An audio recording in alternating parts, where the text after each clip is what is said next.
पाहता लोचणी सुख झाले भो साजणी रूप पाहता लोचणी सुख झाले भो साजणी ओ हा विठ्ठल बरवान ओ हा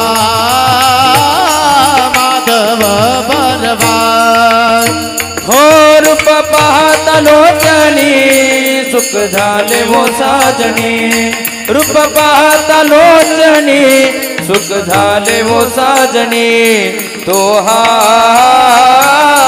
विठ्ठल बरवा तो हा माधव बरवा बहुत सुकृताची जोडी म्हणून विठ्ठल आवडी बहुत सुकृताची जोडी म्हणून विठ्ठल आवडी तो हा विठ्ठल बरवा तो हा माधव बरवा हो बहुत सुकृताची जोडी म्हणून विठ्ठली आवडी बहुता सुकृताची जोडी म्हणून विठ्ठली आवडी तो हा विठ्ठल बरवा तो हा माधव बरवा सर्व सुखाचे आगर सर्व सुखाचे आगर बापा रखुमा देवी बरा बापा रखुमा देवी बरा सर्व सुखाचे आगर बाप रखुमा देवी बरा सर्व सुखाचे आगर बाप रखुमा देवी बरा ओ हा विठ्ठल बरवा ओ हा माधव बरवा सर्व सुखाचे आगर बाप रखुमा देवी वर सर्व सुखाचे आगर बाप रखुमा देवी वर तो हा विठ्ठल बरवा तो हा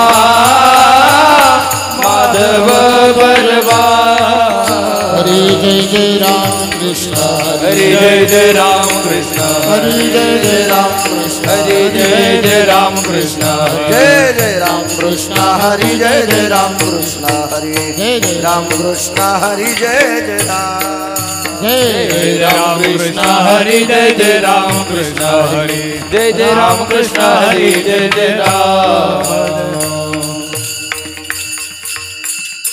तुटला आयुष्याचा दोरा तुटला आयुष्याचा दोरा तुटला आयुष्याचा दोरा तुटला आयुष्याचा दोरा एरवाऊगा पसारा एरवाऊगा पसारा एरवाऊगा पसारा एरवाऊगा पसारा एरवाऊगा पसारा एरवाऊगा पसारा आपुनी पळती रांडा पोरे आकुनी पडती रांडा पोरे आपुनी पळती रांडा पोरे आकुनी पडती रांडा पोरे अंती होती पाठ मोरे अंती होती पाठ मोरे अंती होती पाठ मोरे अंती होती पाठ मोरे अंती होती पाठ मोरे अंती होती पाठ मोरे अवघे सुखाचे सांगाती अवघे सुखाचे सांगाती अवघे सुखाचे सांगाती अवघे अवघे सुखाचे सांगाती कोणी कामानये अंती कोणी कामानये अंती कोणी कामानये अंते कोणी कामानये अंते कोणी कामानये अंते कोणी कामानये अंते आपुनी पळती रांडा पोरे आकुनी पडती रांडा पोरे आपुनी पळती रांडा पोरे आकुनी पडती रांडा पोरे अंती होती पाठ मोरे अंती होती पाठ मोरे अंती होती पाठ मोरे अंती होती पाठ मोरे अंती होती पाठ मोरे अंती होती पाठ मोरे चोखा मने फजित खोर चोखा मने फजित कोर चोखा मने फजित खोर चोखा मने फजित कोर माझे माझे मनती घर माझे माझे मनती घर माझे माझे मनती घर माझे माझे मनती घर माझे माझे मनती घर माझे माझे मनती घर टाकुनी पळती रांडा पोरे टाकुनी पडती रांडा पोरे पळती रांडा पोरे टाकुनी पडती रांडा पोरे अंती होती पाठ मोरे अंती होती पाठ मोरे अंती होती पाठ मोरे अंती होती पाठ मोरे अंती होती पाठ मोरे अंती होती पाठ मोरे विठोबा रघुमाई बार कुमाई विठोबा रघुमाई बार कुमाई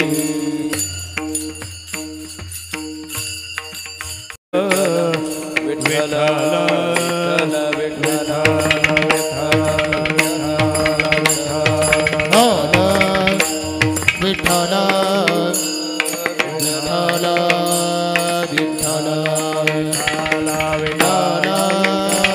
विठ्ठल विठ्ठल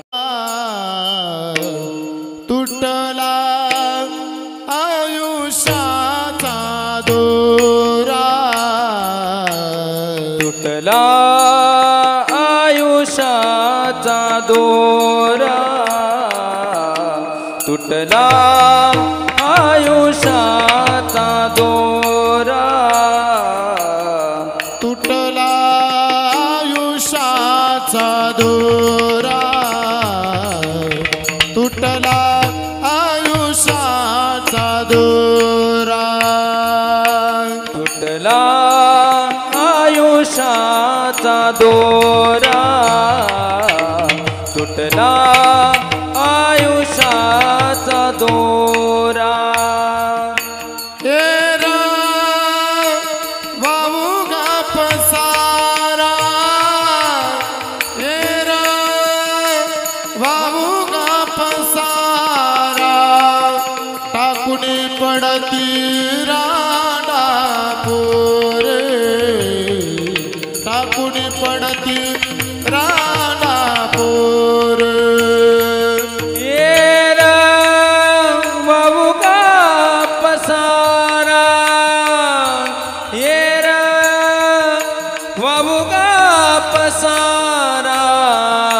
टाकुनी पडती राडा पोरे टाकुनी पडती राडा पोरे अंती होती पाठ मोरे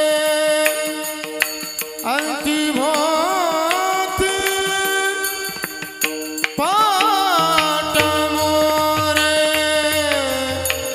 अंती होती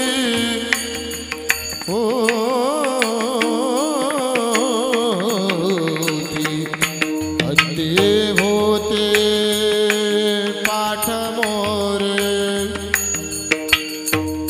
अंती होती पाठ मोरे अंती होती पाठ मोरे अंती होती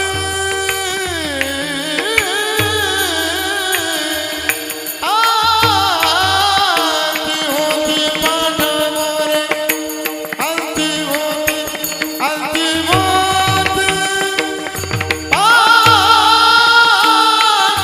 अंती होती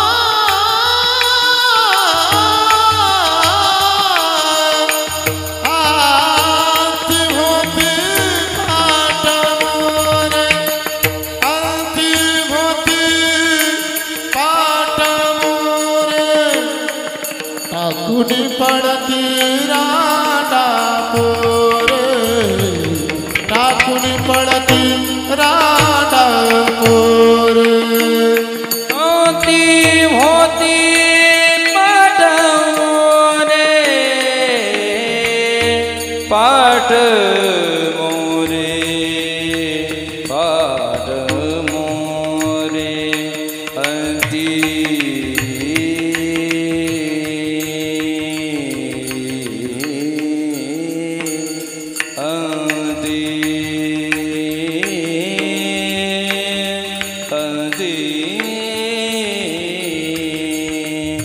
अंती होती पाठ मोरे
पसारा टाकोनी पळती रांडा पोरे अंती होती पाठ मोरे अवघे सुखाची सांगाती कोणी कामा नाही अंती टाकोनी पळती रांडा पोरे अंती होती पाठ मोरे चोखा मने फजित खोर माझे माझे मनती घर टाकोनी पळती रांडा पोरे अंती होती पाठ मोरे नमो विठ्ठला राजया पांडुरंगा नमो रुक्मिणी माऊली ज्ञान गंगा नमो पुंडलिका नमो चंद्रभागा नमस्कार माझा रुक्मिणी पांडुरंगा पांडुरंगा करू प्रथम नमन पांडुरंगा करू प्रथम नमन पांडुरंगा करू प्रथम नमन पांडुरंगा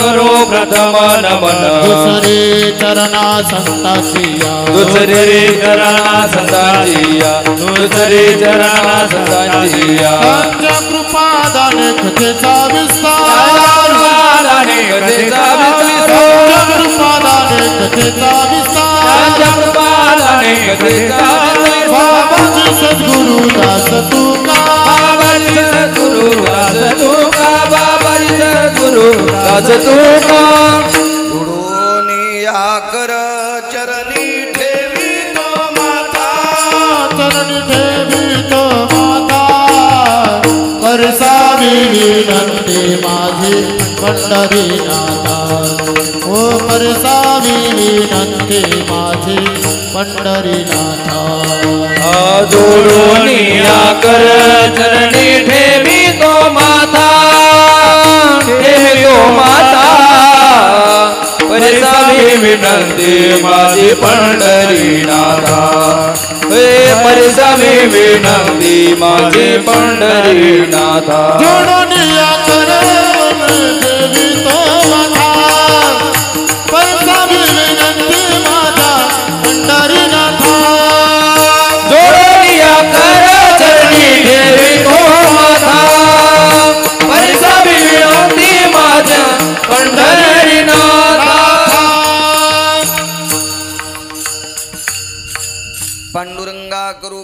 मन मन दुसरे चरण संताचे त्यांच्या कृपादाने कथेचा विस्तारू बाबाजी सद्गुरु दास तुका मनोजवं मारुत तुल्य वेगं जितेन्द्रियं बुद्धिमतां वरिष्ठं वातात्मजं वानरायुत मुख्यं श्रीरामदूतं शरणं प्रपद्ये नागेन्द्रहराय त्रिलोचनाय भस्मांगरागाय महेश्वराय नित्याय शुद्धाय दिगंबराय तस्मये नकराय नमः शिवाय शरदिंदु समाकारे परब्रह्म स्वरूपिणी वासरा पीठ निलये सरस्वती नमस्तुते विठ्ठल विठ्ठल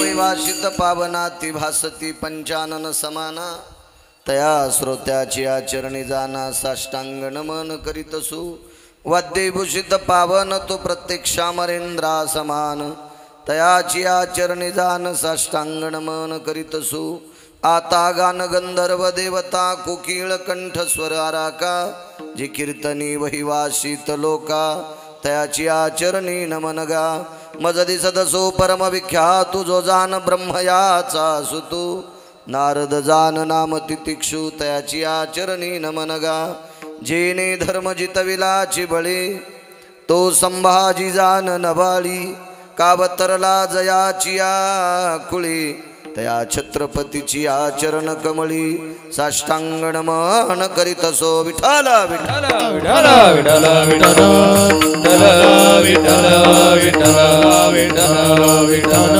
विठ्ठल विठ्ठल विठ्ठल विठ्ठल विठ्ठल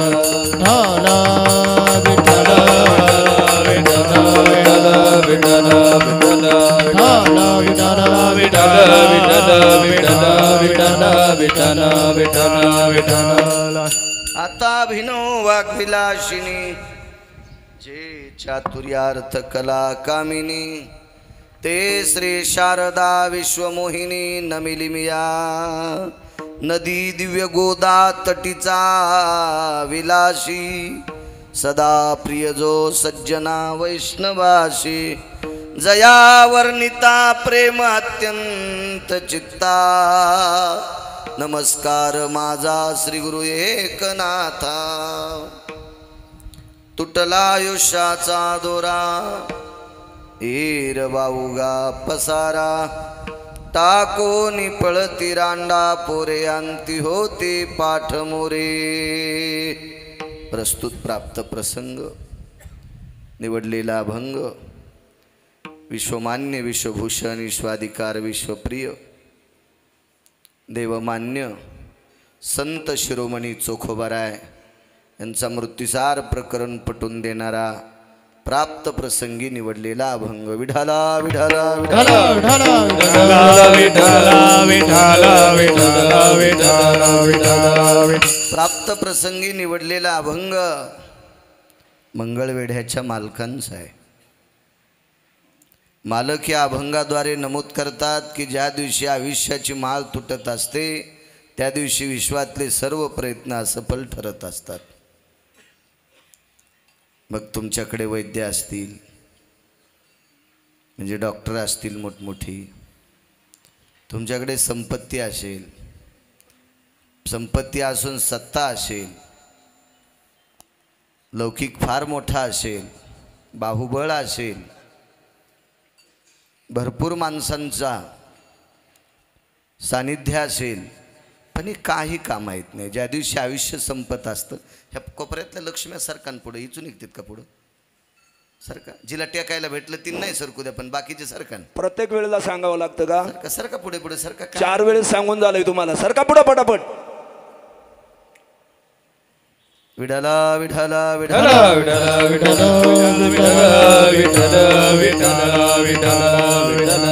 आपल्याकडे केवढा जरी मोठा लवाजमा असेल, आयुष्य संपल्याच्या नंतर तिथं काही चालत नाही.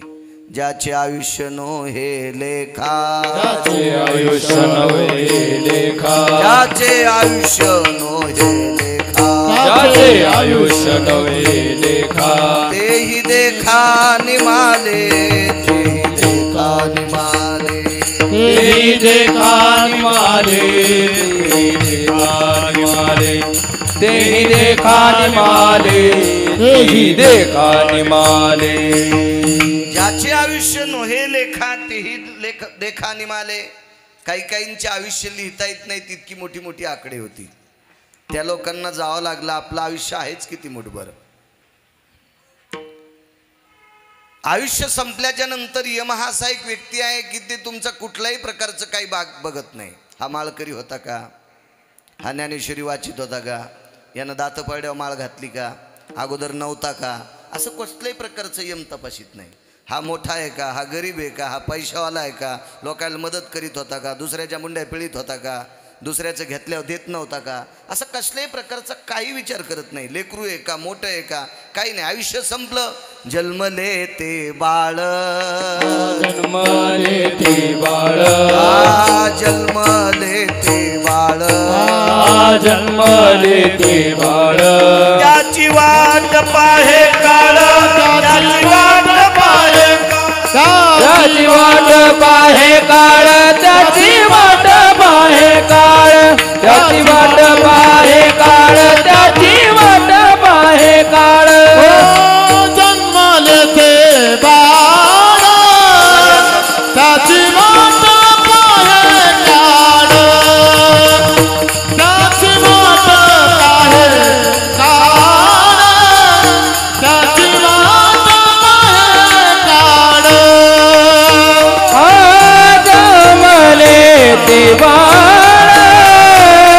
त्याची वाट पाहे काळ त्याची वाट पाहे काळ त्याची वाट पाहे काळ माझ्या पैठणच्या मालकांनी नमूद करावा ज्या दिवशी बाळ जन्मलंय त्या दिवशी त्याची काळ वाट पाहत आहे 10-12 दिवसांना आयुष्य संपलं असेल घेऊन जाते ते नाही त्या यमाशी करुणा त्याला मया दया नाही आयुष्य संपलं विषय संपला आयुष्याची माळ तुटली रे तुटली की त्याचं प्रेतात रूपांतर होते आणि प्रेतात रूपांतर झालं की त्याला घरी ठेवत नाहीत झाला प्रेत रूप शरीराचा भाव झाला प्रेत रूप शरीराचा भाव झाला प्रेत रूप शरीराचा भाव झाला प्रेत रूप शरीराचा भाव शियाला ठाव स्मशानी नाशिला ठाव स्मशानीचा नाशिला ठाव स्मशानीचा ज्या दिवशी प्रेतात रूपांतर होतंय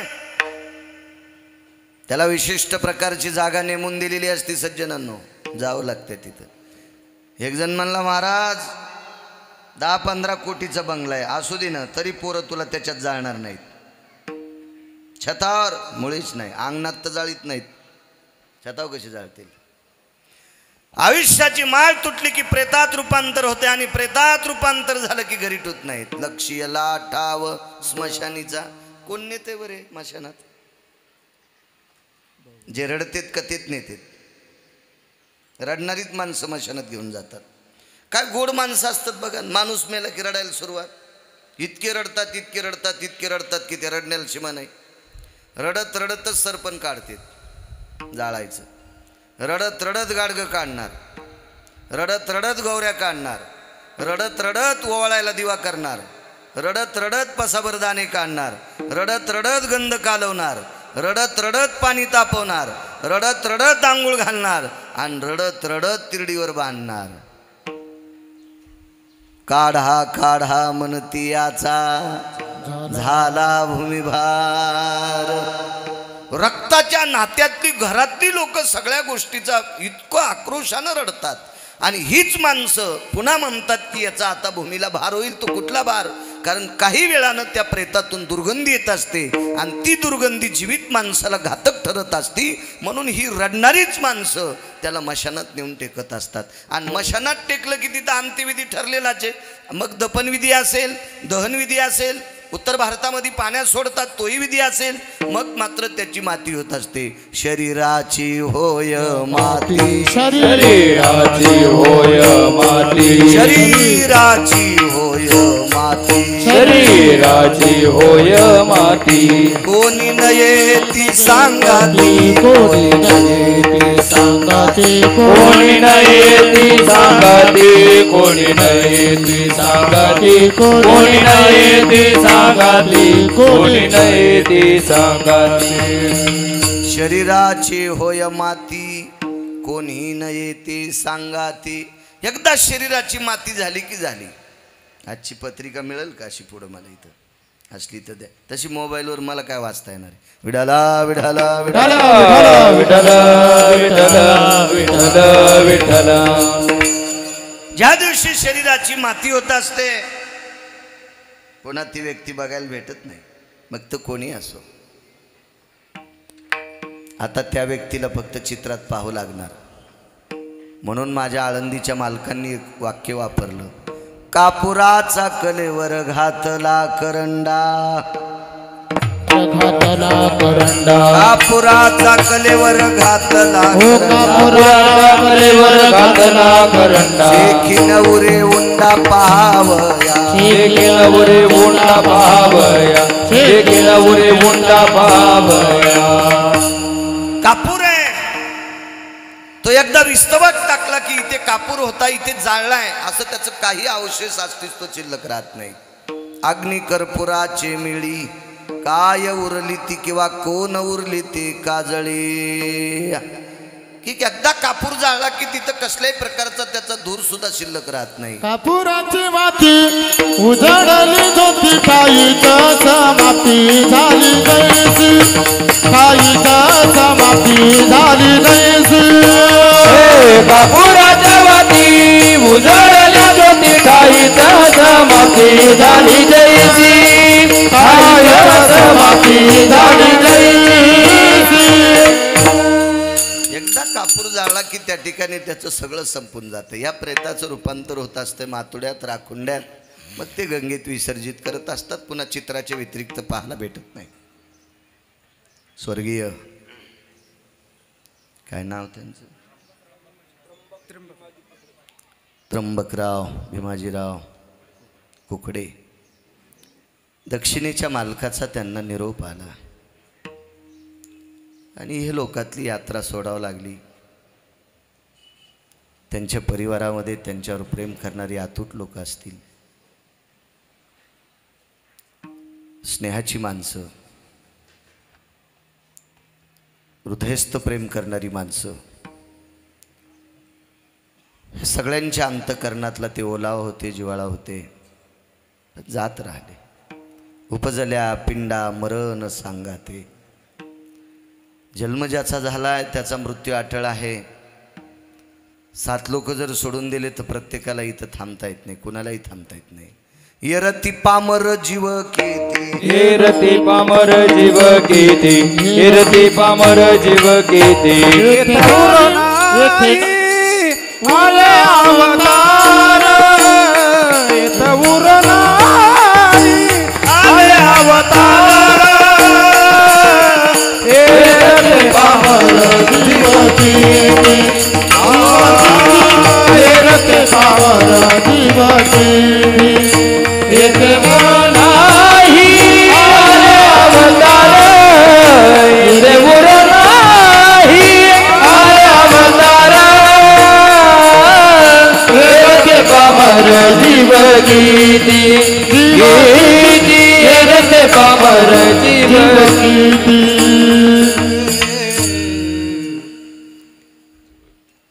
ज्यानं विश्व सांभाळण्याकरता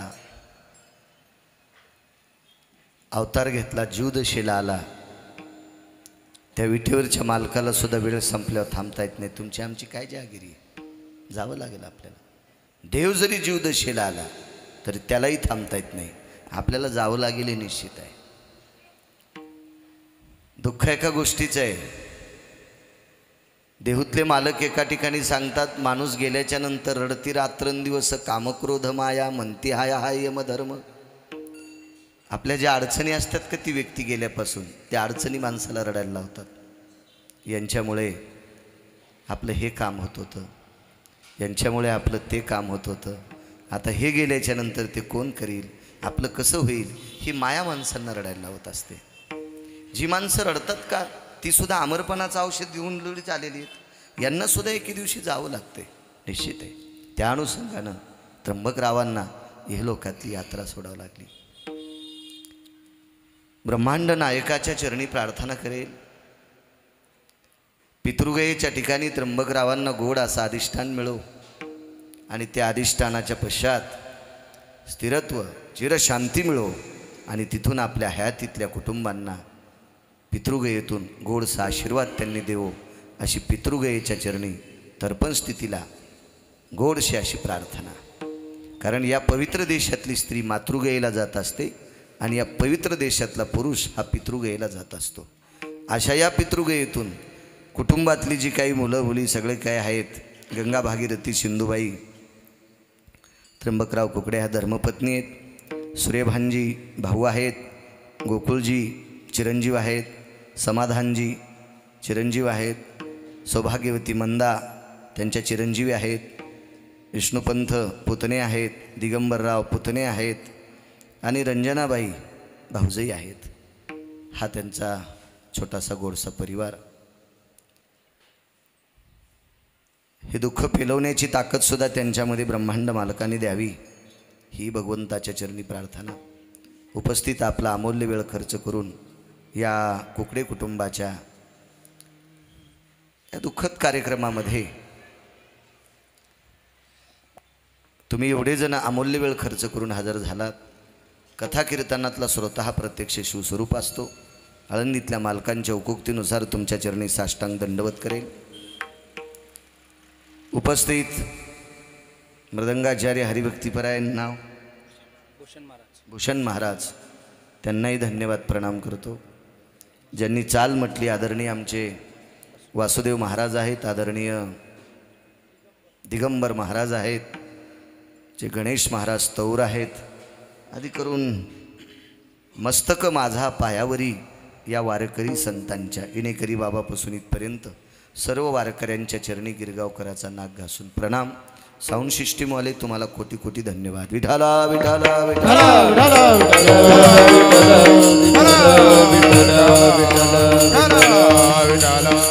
मागे एकदा बेलूला कीर्तनाला आलो त्यावेळेला तुमची भेट झाली ती. सहाणे महाराज तुम्हीच आल्या आल्या त्यांच्याकडे 5 मिनटं बसायला मिळालं. ज्यांच्या कार्यक्रमाला आम्ही गेलो पावसाअभावी कार्यक्रम झाला नव्हता ते सुद्धा आले, त्यांनाही धन्यवाद. आमच्या परिसरातलं एक आध्यात्मिक क्षेत्रातलं रत्न आदरणीय आमचे सोन्याचे व्यापारी आहेत. ते खरं तर ती मराठवाड्यातले आहेत, पण इकडं तुमच्याकडे पश्चिम महाराष्ट्रात त्यांनी त्यांचं आधिपत्य कमवलं आणि सुवर्णाच्या व्यवसायात असतानासुद्धा वारकरी संप्रदायाशी अत्यंत निगडीत आहेत. वारकरी संप्रदायातली हरिपाठ आणि काकडा ही संध्या आहे आणि काकडा हा त्यांच्या अंतकरणातलं गोडचं असं नाविन्य असं म्हणावं लागेल. काकडा त्यांचा प्राण आहे. सोन्याचा व्यवहार करत असताना, व्यापार करत असताना सुद्धा आध्यात्मिक क्षेत्रात झोकून घेतलं.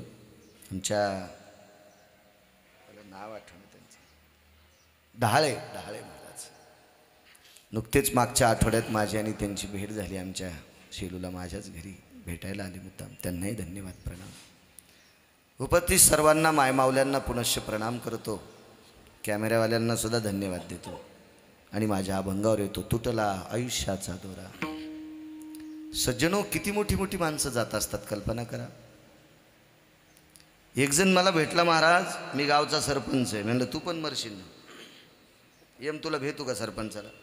कसं काय भेट? एक म्हणला मी चेअरमन आहे, तू मरशील. एक म्हणला मी आमदार आहे, तू मरशील. म्हणे मंत्री आहे, तूही मरशील. एक जण म्हणला महाराज मला फार फार ग्रंथ पाठ आहेत. म्हणलं तूही मरशील. मी मरणार आहे, तू कसं वाचशील? नाही थांबू शकत इथं कोणी. प्रत्येकाला त्याचं आयुष्य संपल्यावर जावं लागतं. एक म्हणे मी राजा आहे, अरे त्यालाही जावं लागतंय. सत्ता संपदा राहील ठाईचे मग तेथे नचले काही. मग काही चालत नाही तिथं. सत्ता संपदा राहील ठाईचे ठाई. हे पैसे असतील, हे पद असेल, हे इथंच ठेवावं लागतंय. त्याच्यासोबत पद पेटून देत नाही, त्याच्यासोबत त्याची संपत्ती पेटून देत नाही. थांबावं लागतंय. मोठ्या मोठ्यांना जावं लागलंय. 9 भी मर गए 10 भी मर गए 788. 9 भी मर गए 10 भी मर गए 788.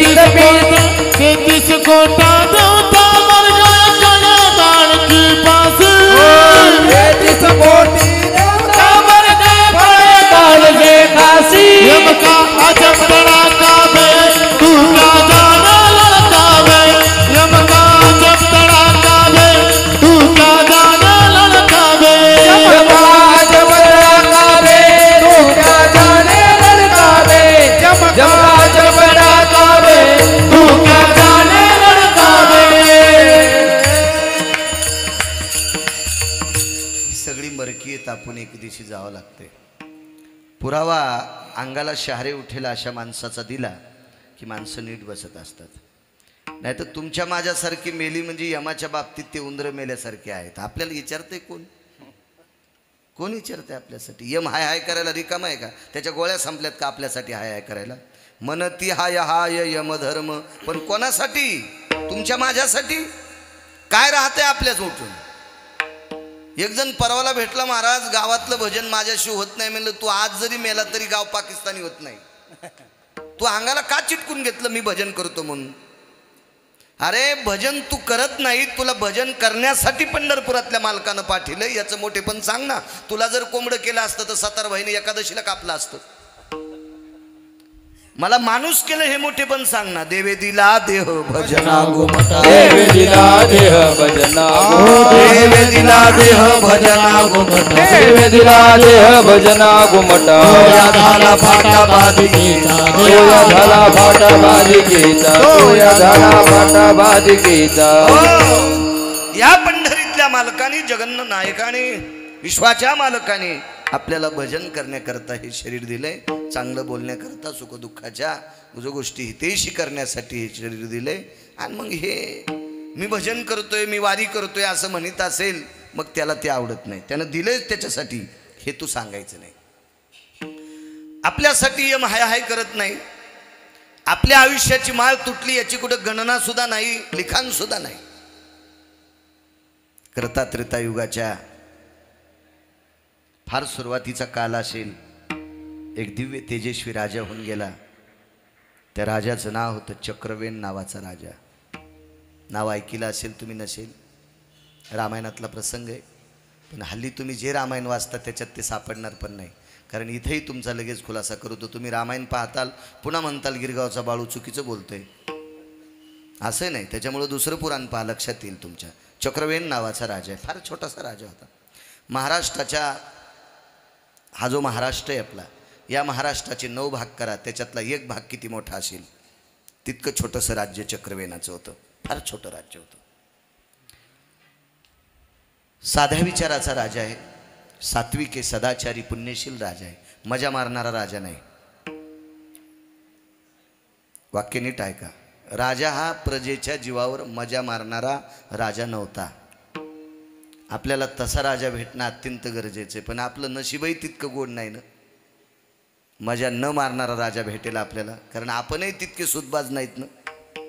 त्याच्यामुळे आपल्याला तो राजा भेटणं शक्य नाही. एवढा सात्विक राजा याच्या नगरीमध्ये एके दिवशी एक पैशाचा गर्व असलेला राजा गेला. सत्तेचा गर्व असलेला राजा गेला. बाहुबळाची ताकद असलेला राजा गेला. भक्तीचं सूत्र ज्याचं एकवट आहे असा राजा गेला. नैतिकतेचं पारडं ज्याचं ढासळलंय असा पण राजा गेलाय. हे सगळे एकाचीच गुण सांगतोय तुम्हाला. संपत्तीचा गर्व रावण, सत्तेचा गर्व रावण, बाहुबळाची ताकद रावण, नैतिकतेचं पारडं आदळलं रावण. 137 गोष्टी रावणाला लागू होतात. पुराण बघा, लक्षात येईल तुमच्या. पाहावे पुराणी विचारून. कधी कधी पुराण बघा जा. सगळ्याला मोठमोठाली भिताडासारखी मोबाईल आहेत, कधी कधी ते हिचकी जा. फायदा होईल आपला फायदा होईल. उद्या आपल्या नातवाला पंतवाला ती गोष्ट आजोबा सांगत राहतील, आजी सांगत राहतील, त्याच्याकरता चांगलं पाहण्याचा प्रयत्न करत जा. या सगळ्या गोष्टीनं परिपूर्ण असणारा राजा रावण चक्रवेन राजाच्या नगरीत गेला. त्याला सैन्य किती असेल माहिती आहे? 127. चक्रवेन राजाला सैन्य होतं फक्त 127. रावणाकडं हत्ती घोडे असतील लाखाच्या, अब्जात, कोटीच्या याच्यात. चक्रवेन राजाच्या नगरीमध्ये राजा रावणाचे 200 हत्ती जर सोडले तर चक्रवेन राजाच्या नगरीतलं एक मातीचा कण सुद्धा शिल्लक राहणार नाही. पूर्ण तुडून जाईल. झाडझूड राहणार नाही. दारं घरं राहणार नाहीत. एवढी राजाची संपत्ती रावणाची. पण एवढा मोठा श्रीमंत रावण त्याच्याकडे जयपत्र मागण्यासाठी गेला. तुटला आयुष्याचा दोरा सांगतोय. गरज नव्हती एवढ्या रावणानं जाण्याची. काय गरज होती? किती मोठा रावण आहे कल्पना करा. पण रावण हा अतृप्त आत्मा होता. अतृप्त आत्मे कोणाला म्हणायचं माहिती आहे का? देवानं आपल्याला सगळं देऊनही दुसऱ्याचं खपत नाही, त्याला अतृप्त आत्मा म्हणायचं. अरे बाबा तुला 10 एकर जमीन दिली, पाण्याची जमीन आहे, बागायती केलीस, द्राक्ष लावलेस, काय फळबाग केलेस वगैरे वगैरे, आणि 2 एकरनं एक जणानं मस्त टमाटे वगैरे लावले, तर त्याचे पाहिल्यावर याच्या पोटात डब्बा उठला. तुला 10 एकर आहे ना, त्याला 2च एकर आहे ना. तुला 10 एकर असून दुसऱ्याची 2 एकर सहन होत नाही, याला रावण म्हणायचं. याला अतृप्त आत्मा म्हणायचं. अतृप्त आत्मा, अतृप्त आत्मा होता. 127 सैन्य ज्या चक्रवेनाचं, त्याला जयपत्र मागायचं कशाला? रावण हा जयपत्र मागण्यासाठी ज्या वेळेला चक्रवेन राजाच्या नगरीत गेला, तर चक्रवेन राजाच्या नगरीतले काही महिला पाणी भरण्यासाठी विहिरीवर आलेल्या होत्या. आडावर पाणी काढीत होत्या, रहाटानं पाणी शेंदत होत्या. तेवढ्यात रावणाने विचारलं, चक्रवेनाची नगरी हीच आहे का? जी. मी लंकेचा राजा रावण आहे. त्याचं विमान तिथंच थांबलं होतं.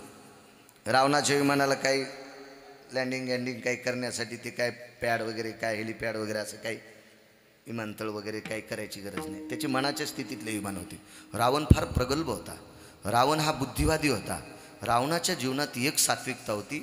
रावण हा चांगल्या लोकांना जवळ घेत होता. म्हणून पंढरपुरातल्या मालकाला मारायला जड गेला. ज्यांच्यासोबत माणसं चांगली असतात का, ती माणसं कोणाला ऐकतच नसतात. आणि ज्यांच्यासोबत माणसं फुटके असतात का, ती माणसं कधी बी झोपलेली असतात. रावणाची एक जीवनातली एक फार नाविन्यता होती. रावण चांगल्या माणसांना आपल्याकडे घेत होता. आणि काही चांगली रावणाकडे जर नाही आले, तर रावण आठवड्यात 2 वेळेस त्यांच्याकडे जात होता. म्हणून रावण हा इतका वर्चस्वात अधिकारी होता की पंढरपुरातल्या मालकाला मारायला रावण इतका जड गेला की त्यांना घाम येत होता पंढरीतल्या मालकाला. रावणाची कारण कधी पण माणसानं सात्विकाकडे गेलं पाहिजे. सात्विक लोक आपल्याकडे घेतले पाहिजे. माणूस जेवायला बसल्यावर द्रोण फुटका नसावा. आपण जर जेवायला बसलो ना, तर आपल्याला जो द्रोण येतो का, द्रोण हा फुटका नसावा. फुटक्या द्रोणात वरण घेतल्याच्या नंतर पोळी येईपर्यंत वरण गळून जाते. मग जेवताना द्रोण जर फुटका घेतला तर जेवताना फजिती होती. मग फुटके माणसं जंग ठुल्या हे आपल्याला नीट होतेत का? हे कधी बी फोडते ना नालायक आपल्याला. विठाला विठाला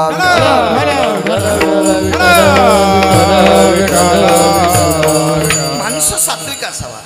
रावण हा सगळ्या गोष्टीनं प्रगल्भ. 14 विमान होते रावणाकडे. 14 विमान. रावणाकडे जे विमान आहे, आता एका देशातल्या व्यक्तीकडे नाही. महासत्ता देत असेल जपान, अमेरिका, यांच्याकडे पण ते विमान नाही. आपल्याकडे तर नाहीच. आपण तर डोकत लावू नका. आपल्याकडे पण नाही. ती 14 विमानं. त्याला पेट्रोल लागत नाही, डिझेल लागत नाही, काही लागत नाही. मनाच्या वेगानं जाणार आहे. त्याच्यातलं एक विमान सांगतो. रावण किती बुद्धिवादी असेल. रावणाकडे तत्वकुंभ नावाचा एक विद्वान व्यक्ती होता. तत्वकुंभ नावाचा व्यक्ती विद्वान होता. ह्या तत्वकुंभ नावाच्या व्यक्तीने रावणाकडे विमानं तयार केली. त्याच्यापैकी प्रभदत्त नावाचं एक विमान होतं. त्या विमान सीतेला घ्यायला पाठवलं माझ्या जगाच्या मालकिनीला. काल विश्वाच्या मालकाचा जन्मदिवस होता. प्रगट दिन होता कालचा. प्रगट उत्सव होता. काल ब्रह्मांडाचे मालक काल दुपारी जन्माला आले. आयोनी संभव जन्मला राघव. कालचा दिवस भारतीय संस्कृतीतला हृदयावर कोरलेला दिवस आहे. एक संस्कृतीतलं सूत्र या विश्वाला चौकटीच्या आतली मर्यादा शिकवणारं एक नाविन्यपूर्ण रत्न ब्रह्मांडाचा मालक कालच्या दिवशी जन्माला आले. अशा विश्वाच्या मालकाची धर्मपत्नी सीताई साहेब अशोक वाटिकेमध्ये डांबून ठेवल्या. त्यावेळेला प्रभू रामचंद्राचं एक खोटं शिर रामचंद्रांना मी मारून त्यांचं डोकं आणलं असं रावण दाखवत होता. सीताई साहेबांना त्या गोष्टीचं दुःख झालं की माझ्या मालकांना कसं मारलं असेल. भावना असती, तळमळ असती. आणि राक्षसनीने बाहुबळाने सीतेला त्या विमानात टाकलं. रावण किती विद्वान होता याचं एक थोडंसं सूत्र आहे का. त्या विमानात ज्या वेळेला सीतेला टाकलं, विमानात सीतेला टाकत असताना त्रिजटा नावाची जी मैत्रीण होती ती रावणाच्याच कुळातली होती, पण सात्विक होती. राक्षसाच्या कुळात पण सात्विक लोक जन्माला आले. बिभीषण हा भजन करणारा जन्माला आला. बिभीषणा इतकं भजन मला असं वाटतंय आतापर्यंत बिभीषणासारखं भजन करणारा महाराज मला सापडलेला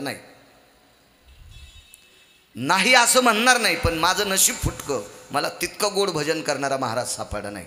कारण बिभीषणाचं भजन किती गोड होतं सांगू तुम्हाला. असा कोण महाराज आहे त्याचं धोतर पेटील्यावर त्यानं भजनानं इजवायचं. तुम्ही आता माझ्या धोतराला काडी लावा आणि म्हणायचं महाराज पाणी टाकून इजवायचं नाही, तुम्ही भजन करा धोतर इजवा. कसं इजन अख्खा जळण बाळ्या. माझ्यावर घेतल्यावर तुमची खसखस पिकली, तुम्ही नाही जळायचे का? तुमचं भजनानं इजन का? नाही जू शकत आपण. पण विभीषणाचं भजन इतकं गोड होतं महाराज. नागपूर प्रतीतला अभंग आला.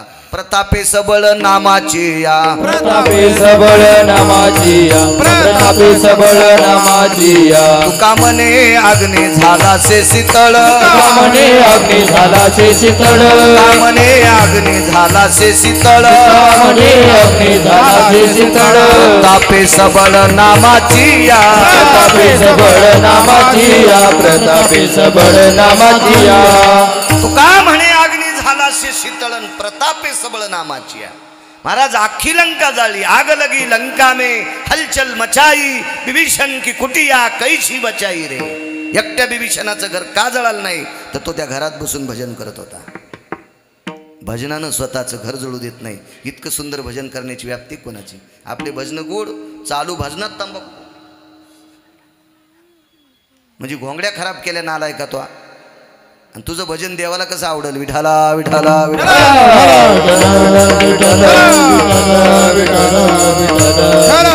म्हणजे राक्षसाच्या कुळात सुद्धा सात्विक.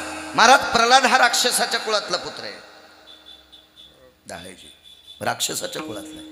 त्यासारखं भजन केलं असेल पण काय ताकद महाराज. भजनात ताकद किती होती, काय पावर होती. नाम प्रल्हाद उच्चारी तया सोडवी नरहरी, उचलून घेत कडेवरी भक्ती सुखे नाहला. ब्रह्मांडाचा मालक त्याचं म्हणलं ते ऐकत होता. इतकं भजन श्रेष्ठ. निशाचराच्या कुळात असे कितीतरी लोक सांगता येतील. चला, त्रिजटा ही राक्षसाच्या कुळातली बाई होती.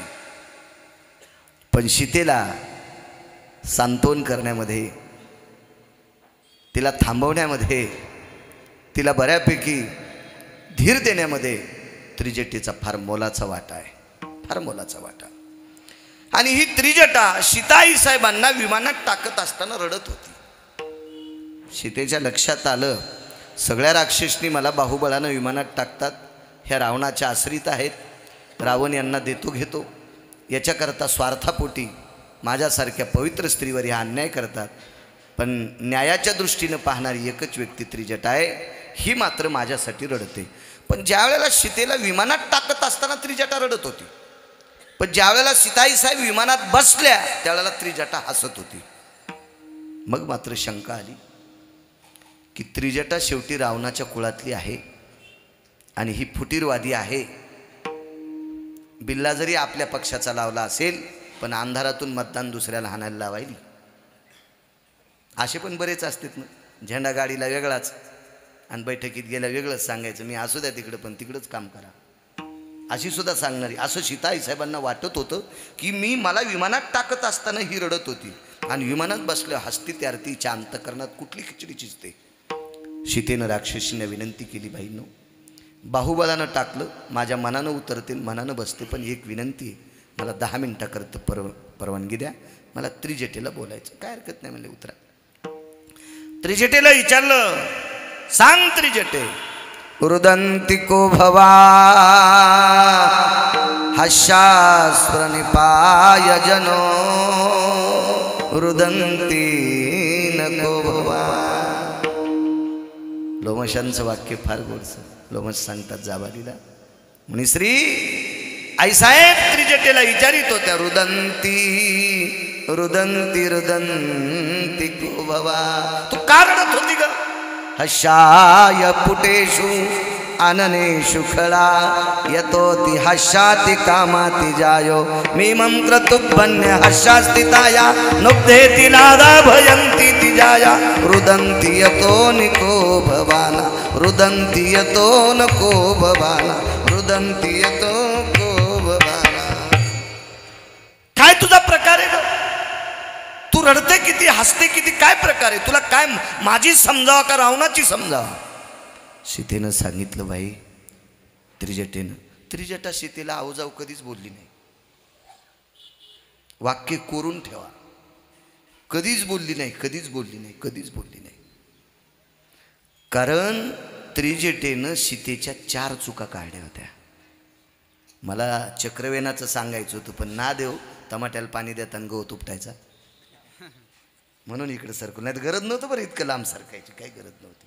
4 चुका काढल्या त्या सीतेच्या. पहिली चूक काढली, तू ब्रह्मांड नायकाची पत्नी असताना खोटा महाराज तुला ओळखीता कसा नाही आला. रावण तो चुकीचा महाराज आहे. सीतेनं सांगितलं तो महाराज म्हणल्यावर खोटा कसा म्हणून. मग त्याच्या अंगावर जर भगवे कपडे असतील तर बाईला घेऊन जातो त्या अर्थी खोटा नाही का? भगव्याला बाईचा काय संबंध असा? हा, ज्याला दिसतच नाही त्यानं चष्म्याच्या दुकानात कशाला जायचं? ज्यानं लग्नच केलं नाही त्यानं लुगड्याच्या दुकानात कशाला जायचं? चुकीत का नाही काही गोष्टी? हे तुला कळालं नाही का? तू तर लक्ष्मी आहेस. अशा बऱ्यापैकी आणि उपचुका तर इतक्या काढ्यात. त्याच्यामुळं सीताई साहेब त्रिजटीच्या पुढं लवून राहत होत्या. इतकी भारदस्त वजनदार त्रिजटा होती. महाराज तिचं वजन सांगू किती होतं? पुढच्या अवतारातही सोबतच राहिली लग्नाच्या वेळेला. रावण मारल्याच्या नंतर विमानात बसून देताना प्रभू रामचंद्रासोबत सीताच होती. आणि पुढच्या अवतारात शिशुपाळासोबत लग्न मोडल्याच्या नंतर कृष्ण परमात्म्याच्या रथात बसून देताना त्रिजटाच होती. फक्त नाव होतं सुजया. मागचं नाव त्रिजटा आणि पुढचं नाव सुजया. कधी कधी पुराण पाहायचं डोक्यात ठेवी जाणं. विडाला विडाला विडाला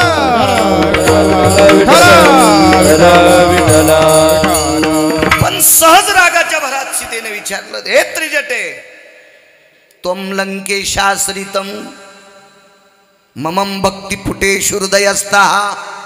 तू रावणाची आश्रित आहेस का भक्तीने माझी झालीस का तुझी भक्ती खोटी आहे? नेमकं काय? तिने सांगितलं, अगं 2 मिनिटं बाजूला चल, सगळं सांगते. बोला आता काय? झाडाच्या आडंगी घेतलं आणि त्रिजटेने विचारलं, सांग बाई काय येतं? सीताई साहेबांनी सांगितलं, त्रिजटे, मला विमानात राक्षसनी टाकत होत्या त्यावेळेला तुरडत होती आणि मी विमानात बसल्याच्या नंतर हसत होती. याचं कारण काय? तिनं सांगितलं, सीते, हे सीते, कधी कधी सखे म्हणायची. हे सखे म्हणजे मैत्रीण. हे सीते, अगं माझा हा जो रावण आहे का आमचा, हा भयानक शक्तिशाली, हा भयानक मायावी आहे, हा भयानक कपटी आहे. हा कोणासाठी काय करील आतापर्यंत विधात्याला सुद्धा कळालेलं नाही. म्हणून राम मारणे रावणात ताकद नाही. पण डोकं कापून ठेवलं होतं अशी माझी पण शंका होती, खरोखरच रामाचं आहे का काय? आणि मग राम जर मृत्यू पावले असतील तर तुला विमानात घेऊन जात असताना बाहुबळ पडून तुला गांधर्य पद्धतीने विवाह लावण्याची पद्धत रावणाकडे आहे आणि तो करील. याच्याकरता मी रडत होते. मग तू हसली का? ऐक सीते, मला नंतर कळालं राम जिवंत येतं. सीता म्हणली, हा 62पणा कामाचा नाही ग. 5 मिनिटापूर्वी तुला कळतंय की राम खरंच गेले असतील का? तू रडती. आणि मी बसल्यावर 5च मिनिटात तुला कळते राम जिवंत आहे. काय तू देव आहेस का? ती म्हणली, मी देव नाही ग, पण हे विमान देव आहे. हे विमान देव आहे. ह्या विमानाची अशी खासियत आहे, या विमानाला विधवा स्त्रीचा पाय लागल्यावर विमान जळून जाते. आणि तू बसल्याच्या नंतर विमान जळत नाही, याचा अर्थ राम जिवंत आहेत. सावकारे विमान कोणाकडे होतं माहिती आहे? रावणाकडं. आहे पृथ्वीवर एखादा देश तुपे असं विमान आणण्याची ताकद आहे का साने बुवा? नाही कोणाकडे. नाही नाही नाही नाही. रावण किती विद्वान असेल कल्पना करा. असे 127 विद्वान त्याच्याकडे होते. तुम्हाला एकच विद्वान सांगितलं, फक्त तत्वकुंभ. एवढा समर्थ रावण, पण भिकारचोट होता हो. भिकारचोट, अतृप्त आत्मा. इथपर्यंत आलतो ना मी. रावण हा अतृप्त आत्मा होता. अतृप्त आत्मा, भिकारचोट होता, भिकारचोट होता. तुम्हाला एक सांगू का? 2 गोष्टी माणसाला झोपू देत नाहीत. एक दुखणं आणि एक दुसऱ्याचं न खपणं. 2 गोष्टी झोपू देत नाही. दात दुखायला झोप येते का? नाही. डोळा दुखायला, कान ठणकायला, पोट दुखायला, हातपाय दुखायला नाही. पण याला औषध आहे. डॉक्टर गोळी दिल्यावर आपली व्याधी जाऊ शकते. आजार माणसाला झोपू देत नाही एक, आणि ज्याला दुसऱ्याचं खपत नाही त्याला कधीच झोप येत नाही 2. असे 9 लोक होते. त्याच्यापैकी 1 नंबरचा हरामखोर होता कंस. विठाला विठाला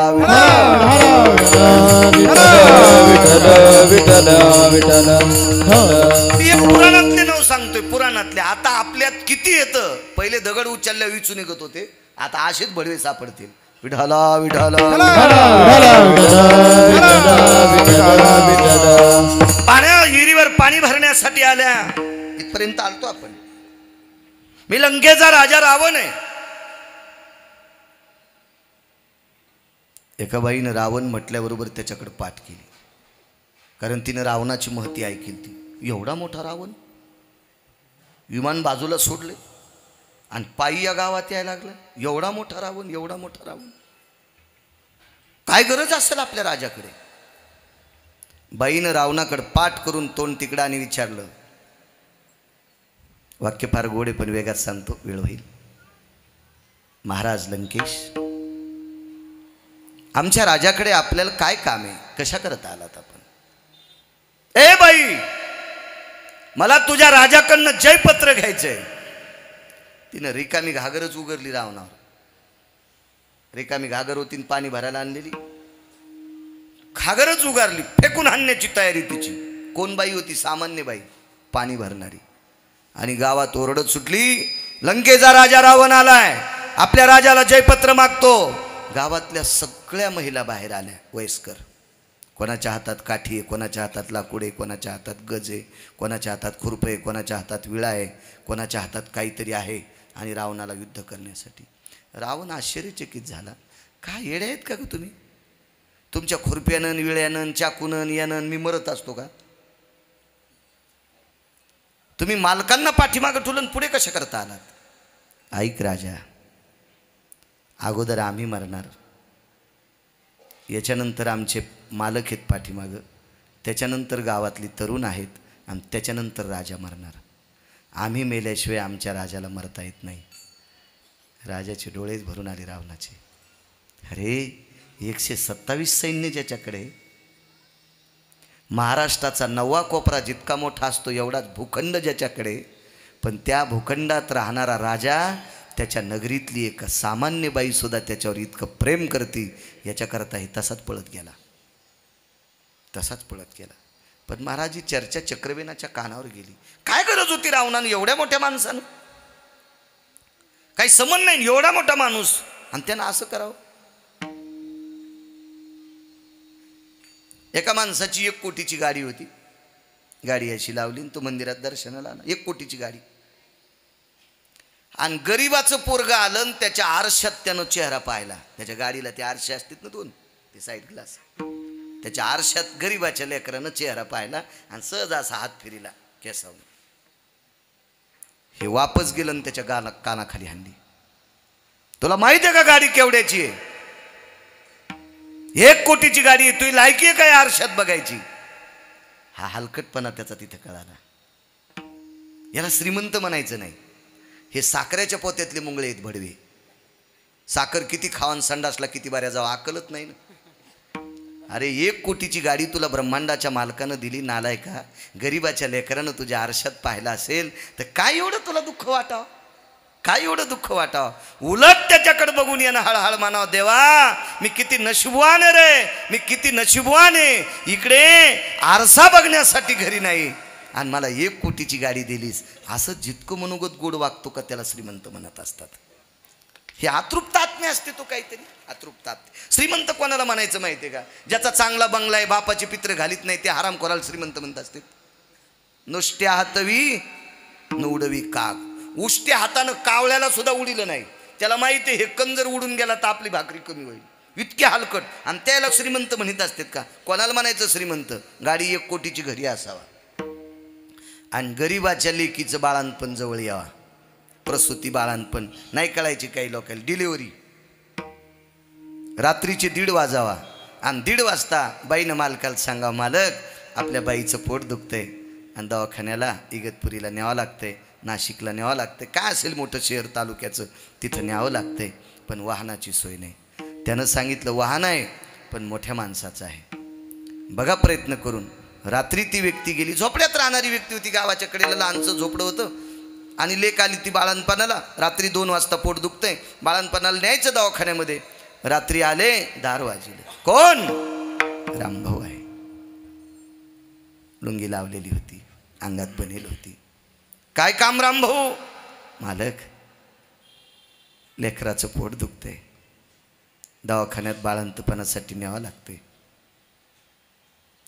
आता 1 कोटीची गाडी बसायला पण ड्रायव्हर हजर नव्हता, तो त्याच्या घरी झोपलेला. आणि बाळंतपणासाठी नेण्यासाठी उशीर थोडा करावा लागतो. तो श्रीमंत माणूस दाळे सावकार लुंगीवरच बनेलीवरच गाडीत बसला.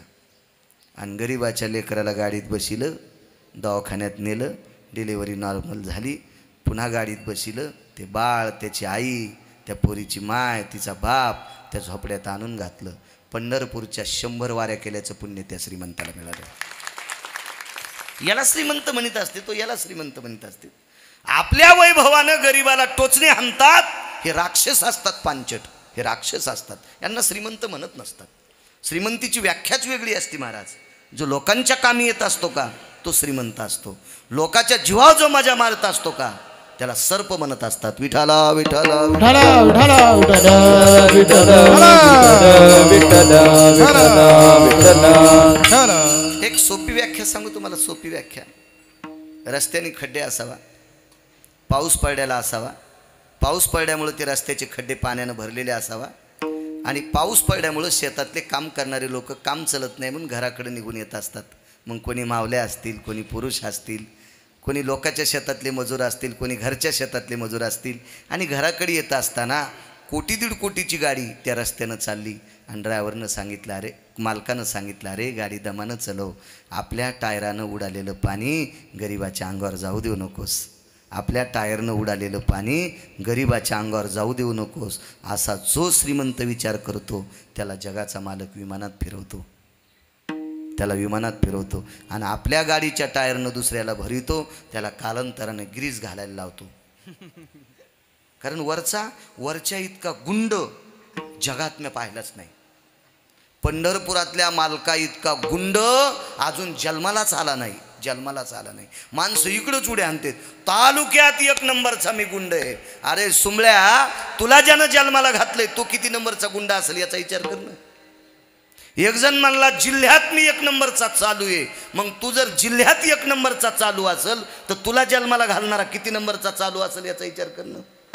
रावणासारख्या गुंडाला 2:18 आपटू दुपारी 2:18 आपटू ज्यानं हाणलंय तो किती नंबरचा गुंडा असेल याचा विचार करा. त्याच्या नादीत लागू नका. तो राजाचा रंकाचा राव काय करेल काही सांगता येत नाही. तुका मने आले समर्थाच्या मना, तुका मने आले समर्थाच्या मना, तरी होय राणा रंक त्याचा, तरी होय राणा रंक त्याचा.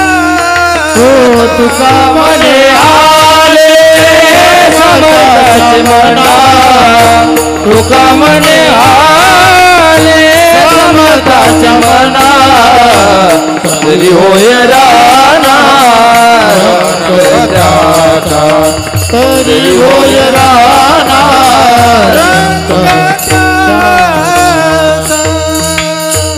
माझ्या देहूतले मालक गोड सांगतात, तुका मने आले समर्थाच्या मना. या मोठ्यांच्या मनात आल्यावर काय करता येत नाही महाराज. अहो संध्याकाळी जेवायला नसणारा वारकरी संध्याकाळी जेवायला नव्हतं. संक्रांतीचं वाण विचारलं बायकोनं त्या वारकऱ्याला, मालक संक्रांतीचा पर्व काळ कधी आहे? 4:15 वाजल्यापासून तर दुपारच्या 2 वाजेपर्यंत. त्या बाईनं वाण द्यायला किती वाजता जावा? 4:30ला, सकाळच्या 4:30ला. अंधारात गेली. मुलांनी विचारलं, आई इतक्या अंधारात का गेली? गेले रे बाळा, आई खरं सांग ना, सगळ्या बायका उजाड्यावर गेल्या ग. 2 वाजता वाण द्यायचा कार्यक्रम होता, 4:15 ते 2. मग तू दुपारी का नाही गेली? नटून सजून सगळ्या बायका वाण द्यायला मंदिरात गेल्या, तो अंधारात का गेली? पोराला पोटशी धरलं आणि सांगितलं, बाळा सगळ्या बायकाच्या अंगावर साड्या चांगल्या होत्या, याच्याकरता त्या उजाड्यावर गेल्या. माझी साडी 4 जागेवर फाटकी होती, याच्याकरता मी अंधारात गेले, म्हणून मी अंधारात गेले. काय परिस्थिती असेल हो त्या वारकऱ्याच्या बायकोची, किती परिस्थिती असेल.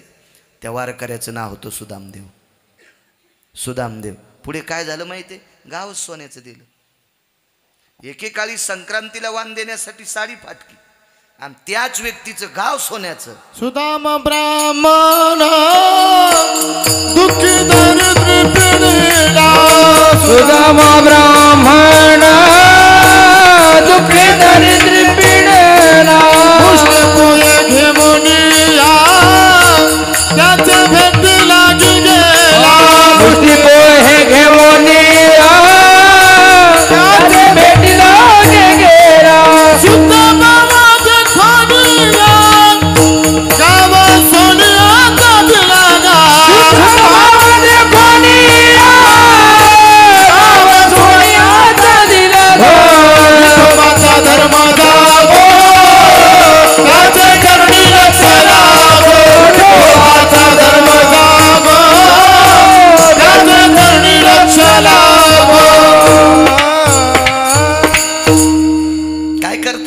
मालकाला.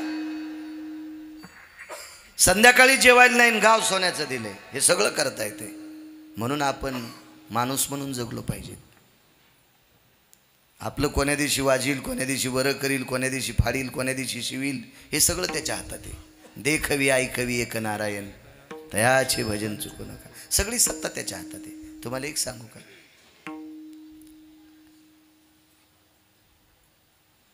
हे रोड चांगला झाल्यामुळं येता आलं, नाही तर रात्री येऊन इथं कुठंतरी झोपावं लागलं असतं, तो कीर्तन करता आलं असतं. 4:28 आंघोळ केली, गाडीत बसलो, इथं आलोत. आता लगेच वापस जाऊन 4 झरीला संध्याकाळचं कीर्तन आहे 8 ते 10. हे मोठेपणानं तुम्हाला सांगतोय. पण संध्याकाळचं कीर्तन होऊ द्यायचंय का न होऊ द्यायचंय, का सिन्नरच्या अलीकडंच अटॅक आणून गिरगावचा बाळू मारायचा आहे, हे कोणाच्या हातात आहे माहिती आहे? वरच्याच्या. म्हणून आपण इंचू बाहेर पडल्यासारखं तरतर केलं नाही पाहिजे. ही सगळी सत्ता त्याची आहे, सगळी सत्ता त्याची. आपण हिशाबत जगलं पाहिजे थोडंसं. चुका होत असतील माणसाच्या जीवनात, होत जाऊ. पण लोणचा इतकी चूक झाली पाहिजे. जेवताना लोणचं किती घेतो आपण? थोडंसं. पण चुका जर आपण भाजी इतक्या करत असेल तर त्याला मान्य नसतील त्या चुका. मर्यादा असली पाहिजे, मर्यादा. चला, रावण परत गेला राज्यातल्या लोकांची निष्ठा पाहिल्याच्या नंतर. परत गेला. पण कालांतराने चक्रवेन नावाच्या राजाच्या लक्षात आलं, काय गरज होती एवढा मोठा रावण आपल्याकडं भिकारचोटपणानं जयपत्र मागण्यासाठी आला. आपण रावणाची मजा दाखवू. आणि चक्रवेन राजा रावणाच्या नगरीत पोचले. त्या दिवशी रावणाच्या घरी श्राद्धाचा कार्यक्रम होता. आज कसं श्राद्ध आहे, असा श्राद्धाचा कार्यक्रम होता. आणि काही लोक तर्पणविधी करत होते. तर्पणविधी हा 3 दिवसाचा असतो. दक्षिणेकडे तोंड करून करावा लागतो. त्यासाठी विद्वान लोक लागतात. तशी मंत्रोच्चार आले पाहिजे, तसे वेदाचा अभ्यास असला पाहिजे, कर्मकांडाचा अभ्यास असावा. अशा लोकांच्या हाताने तर्पणविधी करायचा. तो करणारा सुद्धा लायक संपन्न असला पाहिजे. म्हणजे ज्याला करायचं आहे का त्याला सुद्धा त्याच्या पितृलोकावर श्रद्धा असली पाहिजे. नाही तर काही लोक असे असतात, महाराज मोठाल्या देवाची नाव घ्या आणि पूजा लवकर आटपा. असे सुद्धा पांचट भेटतात ना आम्हाला. खूप पांचट आहे. उरकान महाराज, भोयटे आऊत हानानं, उभाट्या हाणू नकानं, असे पण नालायक भेटतात ना. तरातराचे लोक असतात, काही विषय नाही त्याला. तर्पण विधी चालू, 3 दिवसाचा विधी आहे. आणि पहिल्याच दिवशी चक्रवेन नावाचा राजा समुद्राच्या वाळवंटात आपलं रावट्या ठोकल्या. 127 त्याचं सैन्य आहे. आणि त्यानं पत्र पाठिलं, लंकेश राजाधिराज महाराज रावण महाराज, मी चक्रवेन नावाचा राजा आहे आणि मला जयपत्र पाहिजे. जयपत्र म्हणजे रावणानं लिहून द्यायचं, मी तुला भेलो. रावणानं काय लिहून द्यायचं? राजा चक्रवेन, मी तुम्हाला भिलोय, मी तुम्हाला शरण आलोय. असं कसं शक्य आहे बरं? 127 सैन्य, त्याच्याकडे लाखानं हत्ती होते. हत्ती. रावणाची श्रीमंती सांगू, त्याची एक चौकट टिकल्यावर त्याच्या विरोधात कोण्या आमदाराची मायवेली फॉर्म भरायची? रावणाची एक चौकट इकल्याच्या नंतर भारतात आमदारच नाही त्याच्या विरोधात फॉर्म भरायला. एक चौकट अशा 7 कोटी चौकटी होत्या त्याच्याकडे, सगळ्या सोन्याच्या. एका चौकटीचं वजन होतं 22.5 क्विंटल. ह्या लाकडाच्या नव्हत्या, ह्या दगडाच्या नव्हत्या, ह्या लोखंडाच्या नव्हत्या, ह्या प्युअर सोन्याच्या होत्या. ते पण सोनं जाबुनंद नावाचं सोनं होतं. अमावस्याच्या दिवशी त्याचा प्रकाश पडतोय असं सोनं होतं ते. आपण वापरतोय नाही. जाबुनंद सोनं आपल्याला सापडेल का? नाही सापडू शकत. अगा यज्जायते निशिकाले भास्करो तेजो कांती य दिवाकरो प्रकाशा हेमम जाबुनंदेशु. हा शास्त्राचा पुरावा आहे. सोन्याचे दुकानदार इथंच आहेत. त्यांनी मान्य केलं म्हणजे आपल्याला मान्य करावंच लागेल. हे सोनं आपल्याकडनं, असं सोनं 22.5 क्विंटलाची एक चौकट. काय ताकद असेल महाराज. आणि एवढ्या राजाला चक्रवेन जयपत्र मागतात. पण ताकद सांगू, काही माणसं श्रीमंत नव्हते पण निष्ठावान होते. आणि निष्ठावंताची ताकद वेगळी असती, लक्षात घ्या. फुटीरवाद्याची ताकद नसती, उड्या हाणणाराची ताकद नसती. निष्ठावंताची ताकदच असती. त्या ताकदीचा जोम कळत नसतो. महाराज निष्ठेनं जगाचा बाप बांधता येतो. धरीला पंढरीचा चोर गळा बांधोनिया दोर. भक्तीची ताकद. लाख्या नावाचा कोल्हाटी होऊन गेलाय. लाख्या नावाचा कोल्हाटी कोल्हाट्याचं कुळ तर कळतं ना तुम्हाला ऐकल्याबरोबर. कोल्हाटी काय कुळ असते. कोल्हाट्याच्या कुळातला एक लाखा नावाचा व्यक्ती ढोल वाजवायचा काम होता. तो मंदिरामध्ये ढोल वाजवायचा आणि मग त्याच्या पोटासाठी ढोल वाजविता. म्हणून पंढरपुरातल्या मालकानं त्याच्यासाठी लाख्या कोल्हाट्याचा ढोलपिटी. तर लाख्या कोल्हाट्याचा ढोल घेत असताना ब्रह्मांडाच्या मालकानं ढोल घेतला आणि ते टिपरे घेत असताना लाख्या कोल्हाट्यानं हात धरला. महाराज रावण ज्याला आपटून मारता येतो त्याला लाख्या कोलाट्याचा हात तोडायला हात झटकायला किती वेळ लागला असता. ज्याला 12 गाव अग्नी खाता येतोय त्याला लाख्या कोलाट्याचा हात सोडायला काय टाईम लागला असता. पण हात नाही सोडता आला.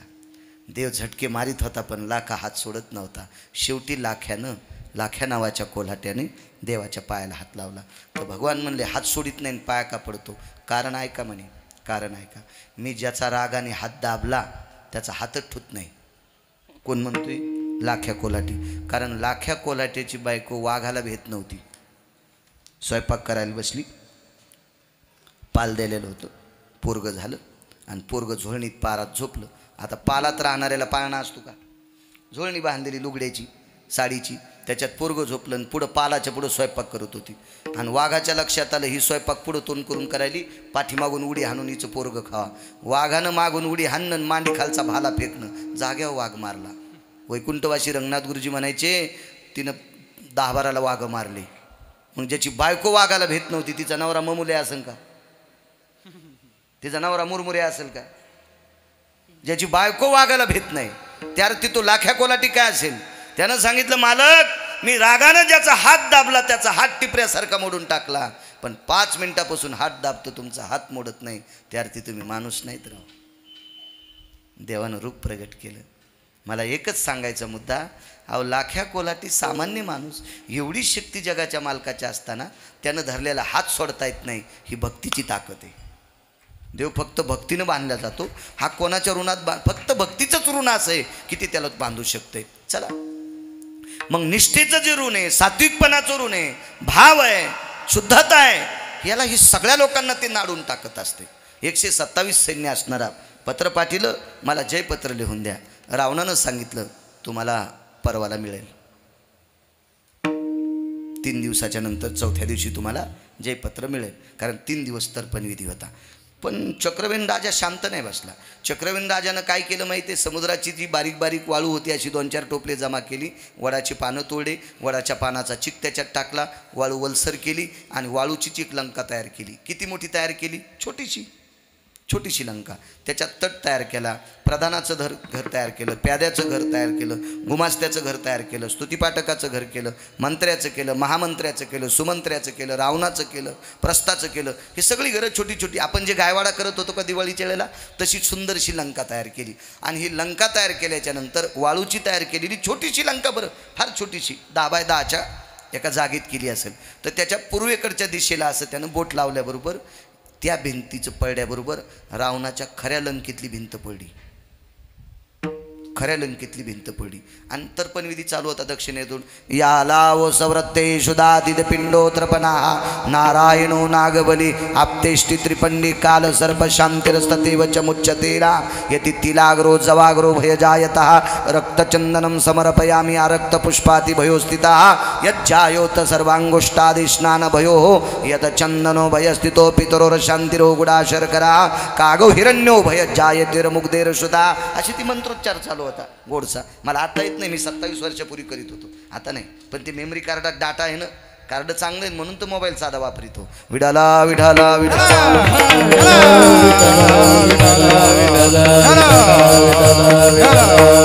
पूजा चालू आणि पूर्वेकडची भिंत थार दिशी पडली. रावणाने गुप्तचरांना सांगितलं रे काय पडलं? काय नाही म्हणे, वारं नाही, काय नाही, धरणीकंप नाही, भिंत पडली. तुटला आयुष्याचा दोरा सांगतोय. अभंगाच्या बाजूला जाणार नाही, एक लक्षात ठेवा. तुटला आयुष्याचा दोरा. रावण म्हणे काही नैसर्गिक आपत्ती नाही, भिंत पडली कस काय? शोध घ्या. शोध घेतला तर चक्रवेन नावाचा राजा समुद्राच्या वाळवंटामध्ये एक छोटीशी लंका केली. पूर्वेकडच्या भिंतीला तटाला म्हणजे कंपाऊंडला हात लावल्याबरोबर आपलं कंपाऊंड पडतंय. प्रस्थ नावाचा प्रधान रावणाचा हुशार होता. 16 प्रधान होते रावणाकडे. प्रस्थ इतका शक्तिशाली होता, यानं जोरात जांभळी दिल्यावर यमाचं धोतर सुटत होतं. एवढा प्रस्थ नावाचा प्रधान होता. रामायणात बघा, लक्षात येईल तुमच्या. त्यानं सांगितलं मालक एक काम करा, आता चक्रवेन नावाचा राजा लाकडं जमा करायला आहे. प्रस्थाचं घर पाडलं, पूर्वेकडची भिंत पाडली आणि आता काळी कचरा जमा करून तो ह्या लंकेवर टाकायला. त्यानं फुकून दिली की आपली खरी लंका जळती. त्यानं ही लंका उचलून समुद्रात टाकली की आपली खरी लंका समुद्रात पडती. रावणानं तर्पणविधी थांबवला. रावणानं तर्पणविधी थांबवला आणि समुद्राच्या वाळवंटामध्ये 127 सैन्य असलेल्या चक्रवेन नावाच्या राजाच्या पुढे रावण गुडघे टेकून बसला. गुडघे टेकून बसला. पुढच्या व्यक्तीला गुडघे टेकून बसवणारी भारतामध्ये फक्त 13 राजे झाले. 13. याच्यापैकी एक चक्रवेन नावाचा राजा आणि एक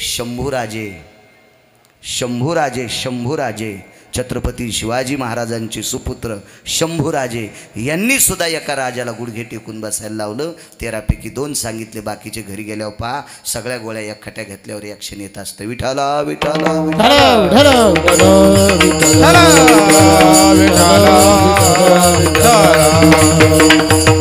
हे 13च कोणापुढे वाकत नव्हते. बाकी 13च्या नंतर न वाकणारा राजाच पाहिला नाही. वाकावंच लागतं. असा जरी नाही वाकला तर प्रचाराच्या काळात वाकावं लागतं. ज्याचं गुलूप शाट झालं त्याच्या पण पाया पडावं लागतं. तो काळच तसा असतो. हे 13 पडत नव्हते. अद्याप नाही म्हणजे नाहीच पडले कोणाच्या पाया. राजा रावणानं गुडघे टेकले, जयपत्र लिहून दिलं, मी तुम्हाला शरण आलो. चक्रवेनानं जयपत्र चुरगाळून रावणाकडे फेकून दिलं. रावणा, तुझी मस्ती जिरविण्यासाठी आलतो. मला तुझी लंका तमाम संपत्ती उभ्याहा हे मत्रय भयस्थिता लघुशंका असततेवच. मी तुझ्या संपत्तीकडे बघून लघुशंका सुद्धा करू शकत नाही. पण तू अल्पसंतुष्ट आहेस, तू अतृप्त आत्मा आहेस. एवढा मोठा श्रीमंत असताना तू एका सामान्य गरीब राजाला त्रास देतोस. हे तुला कळवण्यासाठी, तुझी जागा दाखवण्यासाठी इथपर्यंत आलतो. रावण एकच म्हणला, चक्रवेन महाराज, मला भाऊ या नात्यानं माफ केलं. ते तुला भाऊ घेऊ काय मानित नाही म्हणे, फक्त माफ केलं इतकं लक्षात ठेव. तुझ्यासारख्या नालायकाला भाऊ कशाला म्हणू. तुला 80,000 बायका असताना दुसऱ्याची बाई नेतो, तुला भाऊ म्हणतास ते तू कुठं. ते चक्रवेन होता, तुला कशाला भाऊ मानू. राजानं विचारलं रावणानं, चक्रवेन महाराज एक बोलू का तुम्हाला. तुम्ही मातुड्याची लंका केल्यावर पाण्यात टाकल्यावर आमची खरी लंका पडती. तुम्ही वाळूची मातीची लंका केल्यावर तिला बोट मारल्यावर आमची लंका पडती. तुम्ही इथं काळी कचरा टाकल्यावर ही जळाल्यावर ती जळती. ही ताकद तुम्हाला कशाने तयार झाली. चक्रवेनाचं वाक्य ऐका. हा राजा प्रभू रामचंद्राच्या आजोबाच्या काळातला राजा होता. चक्रवेन राजा हा प्रभू रामचंद्राच्या आजोबाच्या काळातला, म्हणजे दशरथ अजराजाच्या काळातला. अज हा प्रभू रामचंद्राचे आजोबा होते, त्यांच्या काळातला राजा होता. आणि चक्रवेनानं सांगितलं, लंकेश ऐका, मला एक छोटासा भूखंड आहे. त्या भूखंडात जितकी गहू ज्वारी मका बाजरी निघती त्याच्यावर माझा उदरनिर्वाह, माझ्या संसाराचा, माझ्या लेकराबाळाचा उदरनिर्वाह चालतो. आणि माझ्या राज्यातला जो कर जमा होतो त्या करावर मी माझं राज्य सांभाळतो. राज्याच्या करातला एक फुटकी कवडी सुद्धा मी आतापर्यंत पोटात टाकलेली नाही. म्हणून पृथ्वीची माझ्यावर कृपा झाली. मी जे बोललं ते होत राहते. अशी कृपा होणारी ठराविक राजे. द्वापार युगात एक राजा होऊन गेला, त्या राजाचं नाव होतं धर्मराजा. याच्याही रथाची चाकं घासू नये म्हणून पृथ्वी त्याचा रथ आधार झेलीत होती. महाराज, प्रजेची संपत्ती प्रजेसाठी खर्चायची, जनतेची संपत्ती जनतेसाठी खर्चायची त्याला राजा म्हणतात. जनतेच्या संपत्तीवर मजा मारतो त्याला रावण म्हणतात. महाराज, काय राजा असेल तो. पृथ्वीची ज्याच्यावर कृपा झाली त्यानं जे हातात धराव ते चुरगाळतंय सावकार. इतकी ज्याची निष्ठा आहे तो चक्रवेन राजा सुद्धा आज जिवंत नाही. कारण त्याला सुद्धा थांबता आलं नाही. का? कारण मालकांचा पहिल्या कडव्यातला पुरावा आहे. तुटला आयुष्याचा दोरा, तुटला आयुष्याचा दोरा, तुटला आयुष्याचा दोरा,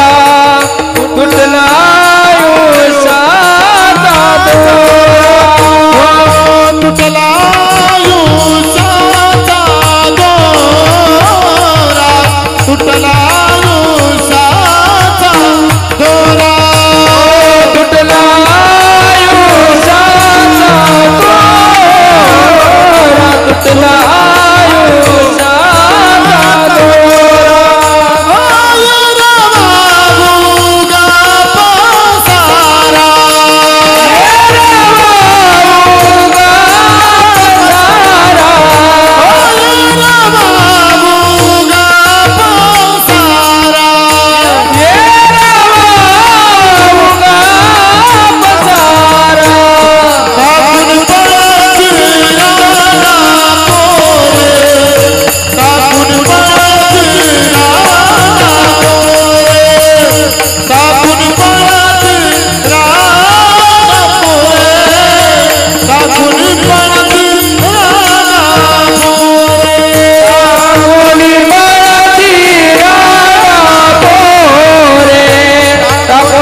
करा सज्जनांनो. एवढा मोठा चक्रवयीन राजा रावणाला गुडघे टेकायला लावतो, त्याला जर थांबता येत नसेल तर त्र्यंबकराव गेले हे आपल्याला निमूटपणे मान्य करावं लागेल. अजून एक पुरावा सांगतो. काय लेकरू झालं एका माणसाला,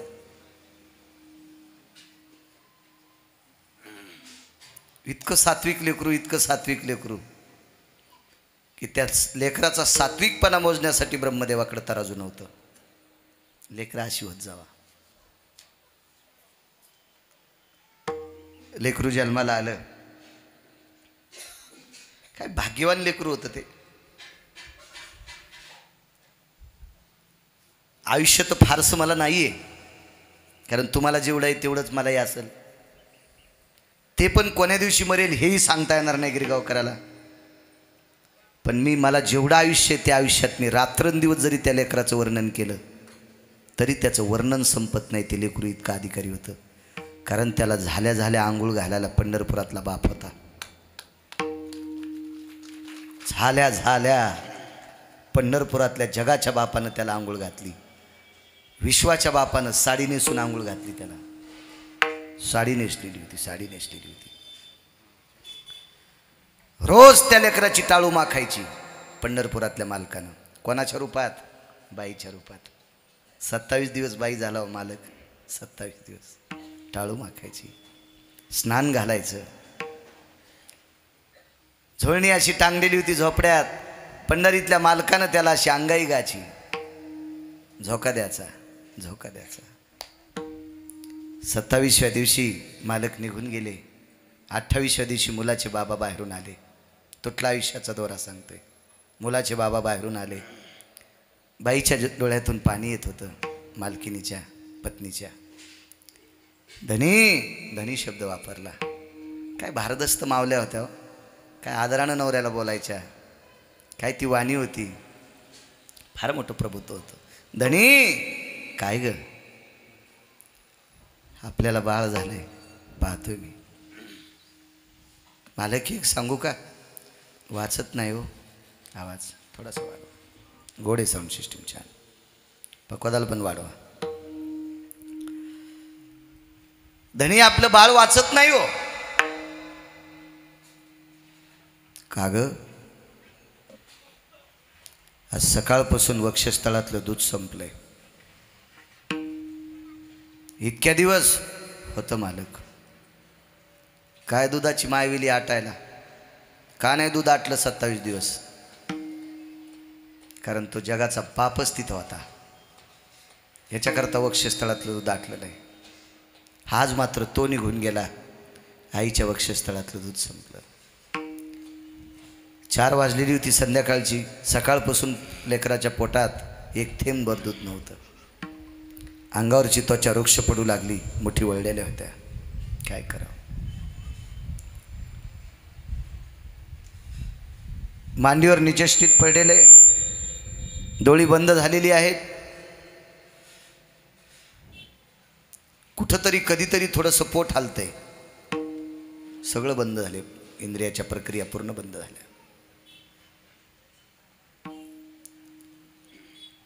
रडत होती, ढास ढास ढास रडत होती. मालक जवळ आले आणि सांगितलं, सोयरा, बायकोचं नाव होतं सोयरा. जी मालक, का रडतेस, का रडतेस? मालक, काय 27 दिवस खेळत होतं, बागडत होतं. काय जिभेच्या चुटक्या वाजायचं, काय बघायचं, काय हातपाय हलवायचं. सोयरा, आपण पंढरीतल्या मालकाला पोरग दे म्हणून नारळ फोडलं नाही, त्यानं मनानं दिलं. आपण त्याला मागितलं नाही, त्यानं मनानं दिलंय, त्याच्या मनानं घेऊन जाईल. तू कशाला काळजी करते? आपली काय सत्ता आहे? त्यानं दिलं ना. 27 दिवस आपलं होतं, 28व्या दिवशी आपलं नाही. तू कशाला काळजी करते? ठीक आहे मालक. बाई होती ती, फार अधिकारी माऊली होती. सोयराबाईचा भक्तीचं टोक मोजण्यासाठी विधात्याकडे तराजू नसेल अशी माऊली होती.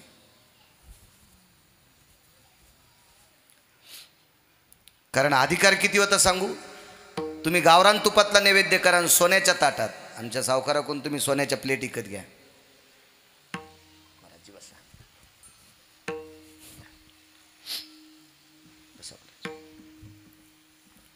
दुकानातनं सोन्याची प्लेट विकत घ्या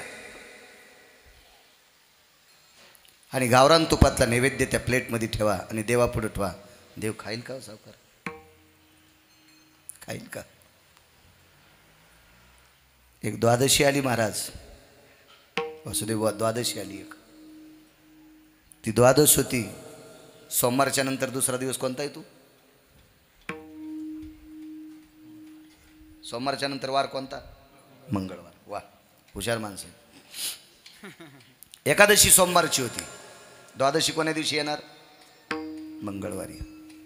सोमवारची एकादशी होती. गिरगावच्या बाळूनं सांगायचं म्हणून तुम्ही ऐकायचं नाही. सोमवारी एकादशी विमान उतरले पंढरीशी. ती एकादशी सोमवारची होती. गाथा सांगतोय. आणि त्या दिवशी 5 वाजता पंढरपुरात विमान उतरले. त्या विमानातून देवादिदेव भगवान शिवशंकर उतरले. 33 कोटी देवाचा राजा इंद्र पकवाज घेऊन उतरला. भूषण बुवा, पकवाद हे वाद्य इंद्राचं आहे. आरक्षित केलं भगवान शिवशंकराने. इंद्रासारखा पकवाद कोणाला वाजता येत नव्हता. इंद्रही उतरला. नारद उतरले, तुंबर उतरले, साम म्हणजे शंकर उतरले. ब्रह्मदेव सावित्री आदी करून सर्वजण आले. विटेवरच्या मालकाला भेटले आणि मालकाला सांगितलं आज एकादशीचा जागर चोखोबराच्या घरी करायचा आहे. बोरीच्या झाडाखाली जागर केला तुळशी वृंदावनापाशी. दुसऱ्या दिवशी सकाळी सर्व देवता जेवल्या. विटेवरच्या मालकाला आणि मालकिनीला पात्र टाकलं. दोघंजण बसले जेवायला. जेवायला पात्र भरून घेतलं. विटेवरच्या मालकानं सांगितलं चोखा ये जेवायला. नकोय बोलले देवा, मी शूद्र आहे, नकोय तुमच्याकडे. देवानं सांगितलं चोखा पुढची द्वादशी येईपर्यंत पाणी पण पिणार नाही. तू जर माझ्यासोबत नाही बसला असतं. बसावं लागलं. महाराज आईसाहेब हुशार होत्या. रुक्मिणी आईसाहेब. आईसाहेबाच्या लक्षात आलं एका मांडीला चोखोबा घेतलेत आणि दुसऱ्या मांडीला सोयराबाई घेतील. आपलं पुण्य मध नदीला जाईल म्हणून आईसाहेब उठल्या आणि सोयराबाईचा हात धरला आणि सोयराबाईला बाजूला बसवलं. सोयराबाईला झालेलं पोरगं किती हुशार होतं सांगू तुम्हाला, किती विद्वान होतं. त्या पोराचं नाव होतं कर्ममेळा. पंढरपुरातल्या मालकानं सांगितलं मी चोखोबाला मांडीला घेतलं तर हिनं सोयराबाईला मांडीला घेतलंय. आता कर्ममेळ्याला जर हिनं घेतलं तर आपलं पुण्य नदीला जातंय. जगाच्या मालकानं कर्ममेळ्याला धरलं मांडीवर घेतलं. कर्ममेळा मांडीवरी. आणि ताटातला दही आणि भात द्वादशीच्या दिवशी पहिला 5 बोटात धरला कर्ममेळाच्या तोंडात घातला आणि कर्ममेळाच्या जिभेनं ओठानी उष्टे झालेले बोट पुन्हा भातात घातले आणि स्वतःच्या तोंडात घातले. इतकी पुण्यवान सोयराबाईसारखी बाई असेल कोणी? एक जण म्हणला महाराज तुम्ही काय बोलता, तुमच्या गोळ्या संपल्यात. एका शूद्राचं पोरग देवानं दही भात स्वतः त्याच्या हातात घ्यावा आणि कर्ममेळ्याच्या तोंडात घालावून त्याचे उष्टे बोट आपल्या तोंडात घालावं, काय बोलता तुम्ही? त्याला म्हणलं ना आलाय का, गिरगावचा बाळू सांगतो म्हणून ऐकायचं नाही. एका जनार्दनी आईशी चोखियाची मात, एका जनार्दनी आईशी चोखियाची मात, एका जनार्दनी आईशी चोखियाची मात, एका जनार्दनी आईशी चोखियाची मात, देवी पंढरीनाथ त्याचे सोने, देवी पंढरीनाथ त्याचे सोने, देवी पंढरीनाथ त्याचे सोने. मी सांगतो म्हणून ऐकायचं. शांती ब्रह्म एकनाथ महाराज पैठणचे मालक सांगतात एका जनार्दनी आईची चोखियाची मात आणि जेवे पंढरीनाथ त्याचे घरी. येईल का आपल्या घरी जेवायला? त्या पोराला मांडीवर घेतलं. हे पोरग लहान असताना याच्या आईचं दूध संपलंय. चोखोबारा सांगतात सोयरा दिलंय त्यानं नेईल ते, कशाला काळजी करते.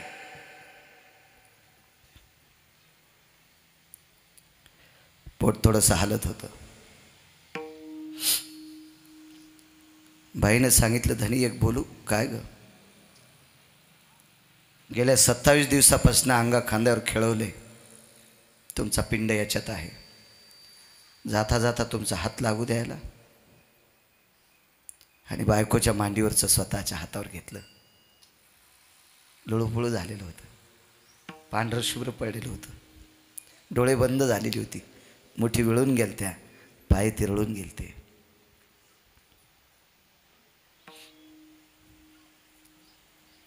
खांद्यावर टाकलं. किती दिवसाचं? 28 दिवसाचं पोरग खांद्यावर टाकलं आणि पाठीवून हात फिरिला. देवा, कशाला आमचा अपमान केलास रे? कोण मागितलं होतं रे तुला? तुटला आयुष्याचा दोरा सांगतोय. कोण मागितलं होतं तुला? कशाला दिलंस? चाहूल काय झाली माहिती आहे महाराज? खांद्यावर मुलगा टाकल्याबरोबर त्याचं तोंड चोखोबरायच्या कानापाशी गेलं आणि मरायला टेकलेल्या पोराची ओठ कानाला लागल्याबरोबर विठ्ठल विठ्ठल नाव निघत होतं.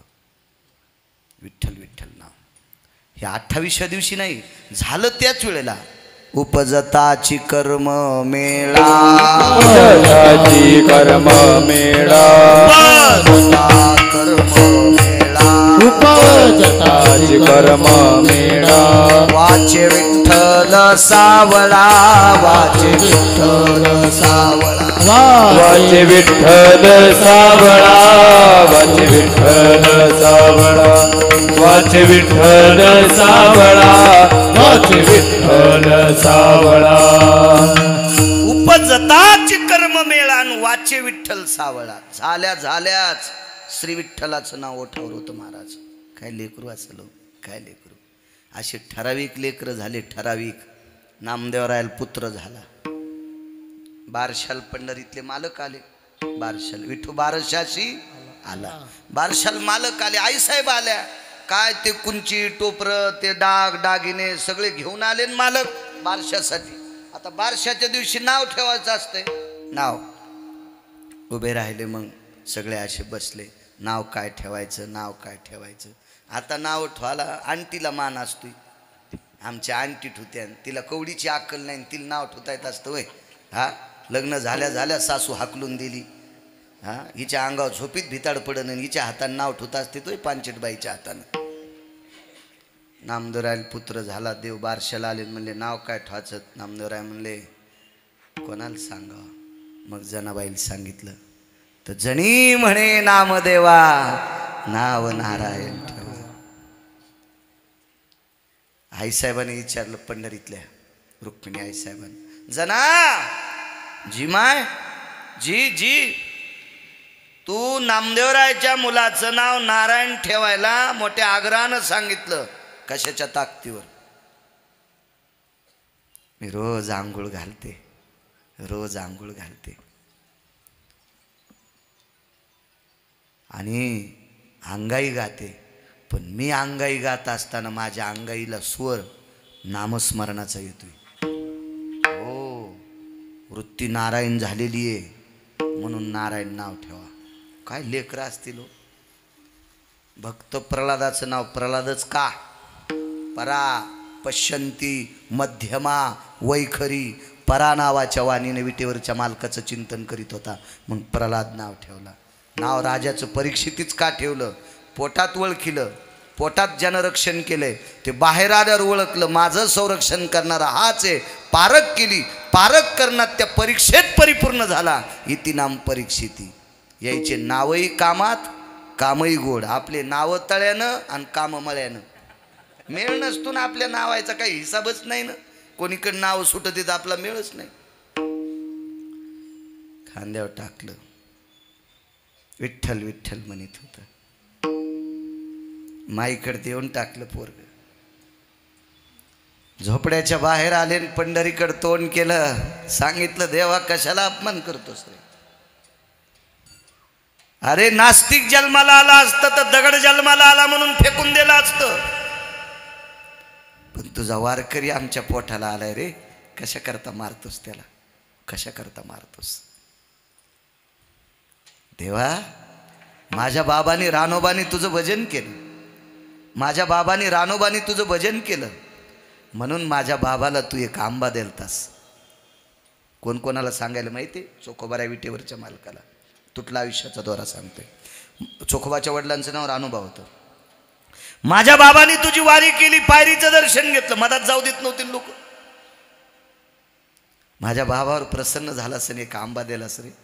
आंबा कसा दिला तर माहिती महाराज, अर्धा चोखल्याला आंबा माचला देवानं भूषण बुवा, अर्धा स्वतः चोखला आणि स्वतःचे दात ओठ देवाचे देवाचे देवाचे दात देवाचे ओठ देवाची जीव त्या फळाला लागली आणि त्या अर्धा चोखलेला आंबा आंब्याच्या पडवीत ठेवला आणि पुजाऱ्यानं रानोबाला बांधलं होतं रात्रभर. याला मारा म्हणे, चोखलेला आंबा देवाकडे पाठीला. स्वप्नात पुजाऱ्याच्या सांगितलं, रानोबानं चोखला नाही मी चोखला आणि लक्षात घे तू घेता कामा नाही, हे रानोबाला देऊन टाक. आदरयुक्त अंतकरणाने पुजाऱ्यानं रानोबाच्या हातात टाकला आणि रानोबा चंद्रभागेच्या कडीला फाटका जोडा विसरला.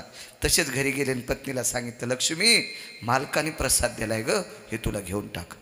आणि त्यापासून पुत्र झाला, नाव ठेवलं चोखोबा, नाव चोखोबा ठेवलं. चोखोबा देवा बाबाची परंपरा अध्यात्मातली, त्याच्या पोटी जन्माला आलेला चोखा परमार्थातला.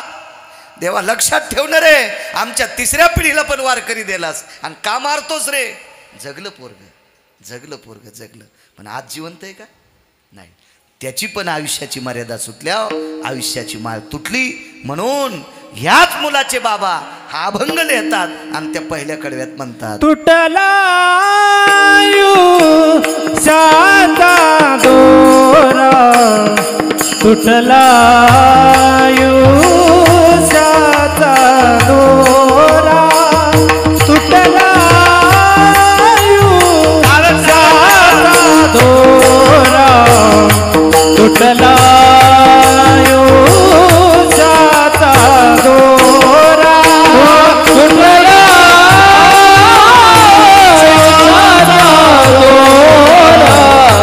तुटला आयुष्याचा दोरा, तुटला आयुष्याचा दोरा, तुटला आयुष्याचा दोरा. ये रवाऊ कापसारा, ये रवाऊ कापसारा, ये रवाऊ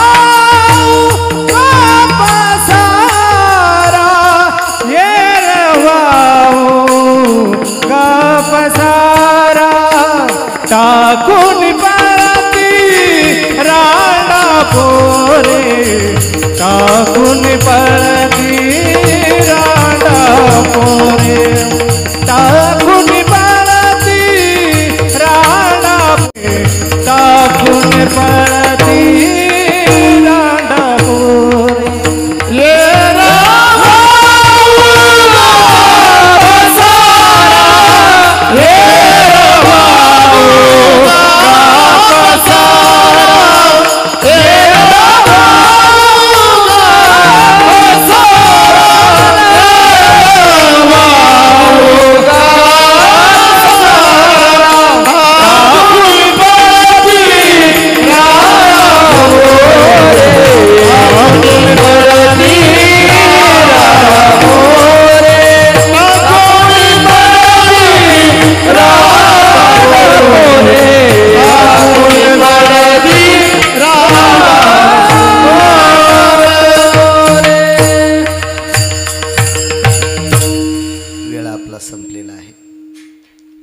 चक्रवेन राजासारखा राजा जन्माला येणे शिल्लक आहे. त्या राजाची जर आयुष्याची माळ तुटली असेल तर आपली तुटेल नवल नाही. कर्ममेळ्यासारखा हरिभक्त जन्माला येणे शिल्लक आहे. त्यांचे जर आयुष्याची माळ तुटत असेल बुवा तर आपली तुटेल काही नवलाची गोष्ट नाही. त्या अनुषंगानं स्वर्गीय त्र्यंबकराव भीमाजी कुकडे आयुष्याची माळ तुटली, विश्वाच्या मालकाच्या सानिध्यात विलीन झाले. त्यांच्या ह्या अर्धस्थितीचा उजाळा, त्यांच्या स्मृतीला उजाळा देण्यासाठी आजचा हा कार्यक्रम कुकडे परिवारांनी त्यांचे सुपुत्र गोकुळ त्र्यंबकराव कुकडे आणि समाधान त्र्यंबकराव कुकडे ह्या सुपुत्रांनी, या कुकडे परिवारांनी मोठ्या श्रद्धेनं, मोठ्या आदराने, मोठ्या भावयुक्त अंतकरणाने आजचा हा कार्यक्रम ठेवला. त्या कुकडे परिवाराला धन्यवाद. आदरणीय आमचे भूषणबुवा असतील, वासुदेवबुवा असतील, आदरणीय दिगंबरबुवा असतील, गणेशबुवा असतील, हरिभक्तीपरायण शिवा महाराज असतील, ते सुद्धा मनाचा मोठेपणा करून या ठिकाणी आले, त्यांनाही प्रणाम.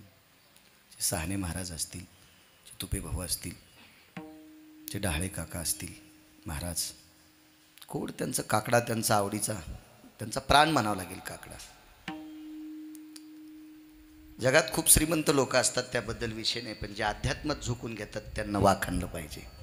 नाही ती एरवी काय आता तिकडे रावणाला ओव्हरटेक करणारी लोक खूप पाहिले मी, खूप माझे एवढे गाव फिरलो मी. मला वाटतं या गावाला पहिल्यांदा आलो. 4436व गाव आजच्यानं महाराष्ट्रातलं माझं पूर्ण होतंय. एवढी गावं पाहिली मी, खूप लोक पाहिली. पण धर्माविषयी तळमळ ज्याची, संप्रदायाविषयी तळमळ ज्याची, आपण एवढं वैभव कमवत असताना या वाणीनं पवित्र स्थितीत कोणाला बोलण्याचा भाव ज्याच्या अंतकरणात ती मोठी माणसं असतात. पुनश्च ह्या कुकडे परिवाराला द्यावे तितके धन्यवाद देतो. महाराज जी माणसं रक्ताच्या नात्यातला आदर करतात तीच माणसं दुसऱ्याचा करू शकतात. एक लहानपणी एक मन होती माझ्या, जो मायबापाचा होऊ शकत नाही तो कोणाचाच होऊ शकत नाही. जो मायबापांना मानू शकत नाही ते तुम्हाला मानेल असं कशाहून शक्य आहे. आपल्या घरातली एक व्यक्ती गेली, त्या व्यक्तीचा आदर करतात, याच्याकरता त्यांना धन्यवाद. मी धन्यवाद देतो. तुम्ही मला नारळ देणार आहेत याच्याकरता चोंबाळतो असं मुळीच नाही, मुळीच नाही. ते तर डोक्यातलं काढून टाका. कारण मला कसं जगवायचं ते पंढरपुरातल्या मालकानं ठरवलंय, म्हणून मी कोणाच्याही बनेली धूत नाही. तुम्ही जर मला 2 कोटी रुपये दिले आणि जाताना मी नाशिकला जाताच मेलो, तर ते 2 कोटी काय पोट्टा अंगावर टाकून फुकून देईल का मला? नाही. म्हणून मला कसं जगवायचं ते पंढरपुरातल्या मालकानं ठरवलंय. पण वर्णन या कुकडे कुटुंबाचं याच्याकरता करतो. माझ्या तुकोबारायचा भाव आहे. तुकोबाराय स्वतः म्हणतात, घरातल्या लोकांचा, वाडवडिलांचा जो आदर करतो मी त्यांना नमस्कार करतो. नमो तया माता पित्याचे पालन आणि नमो त्या वचन सत्यवदे.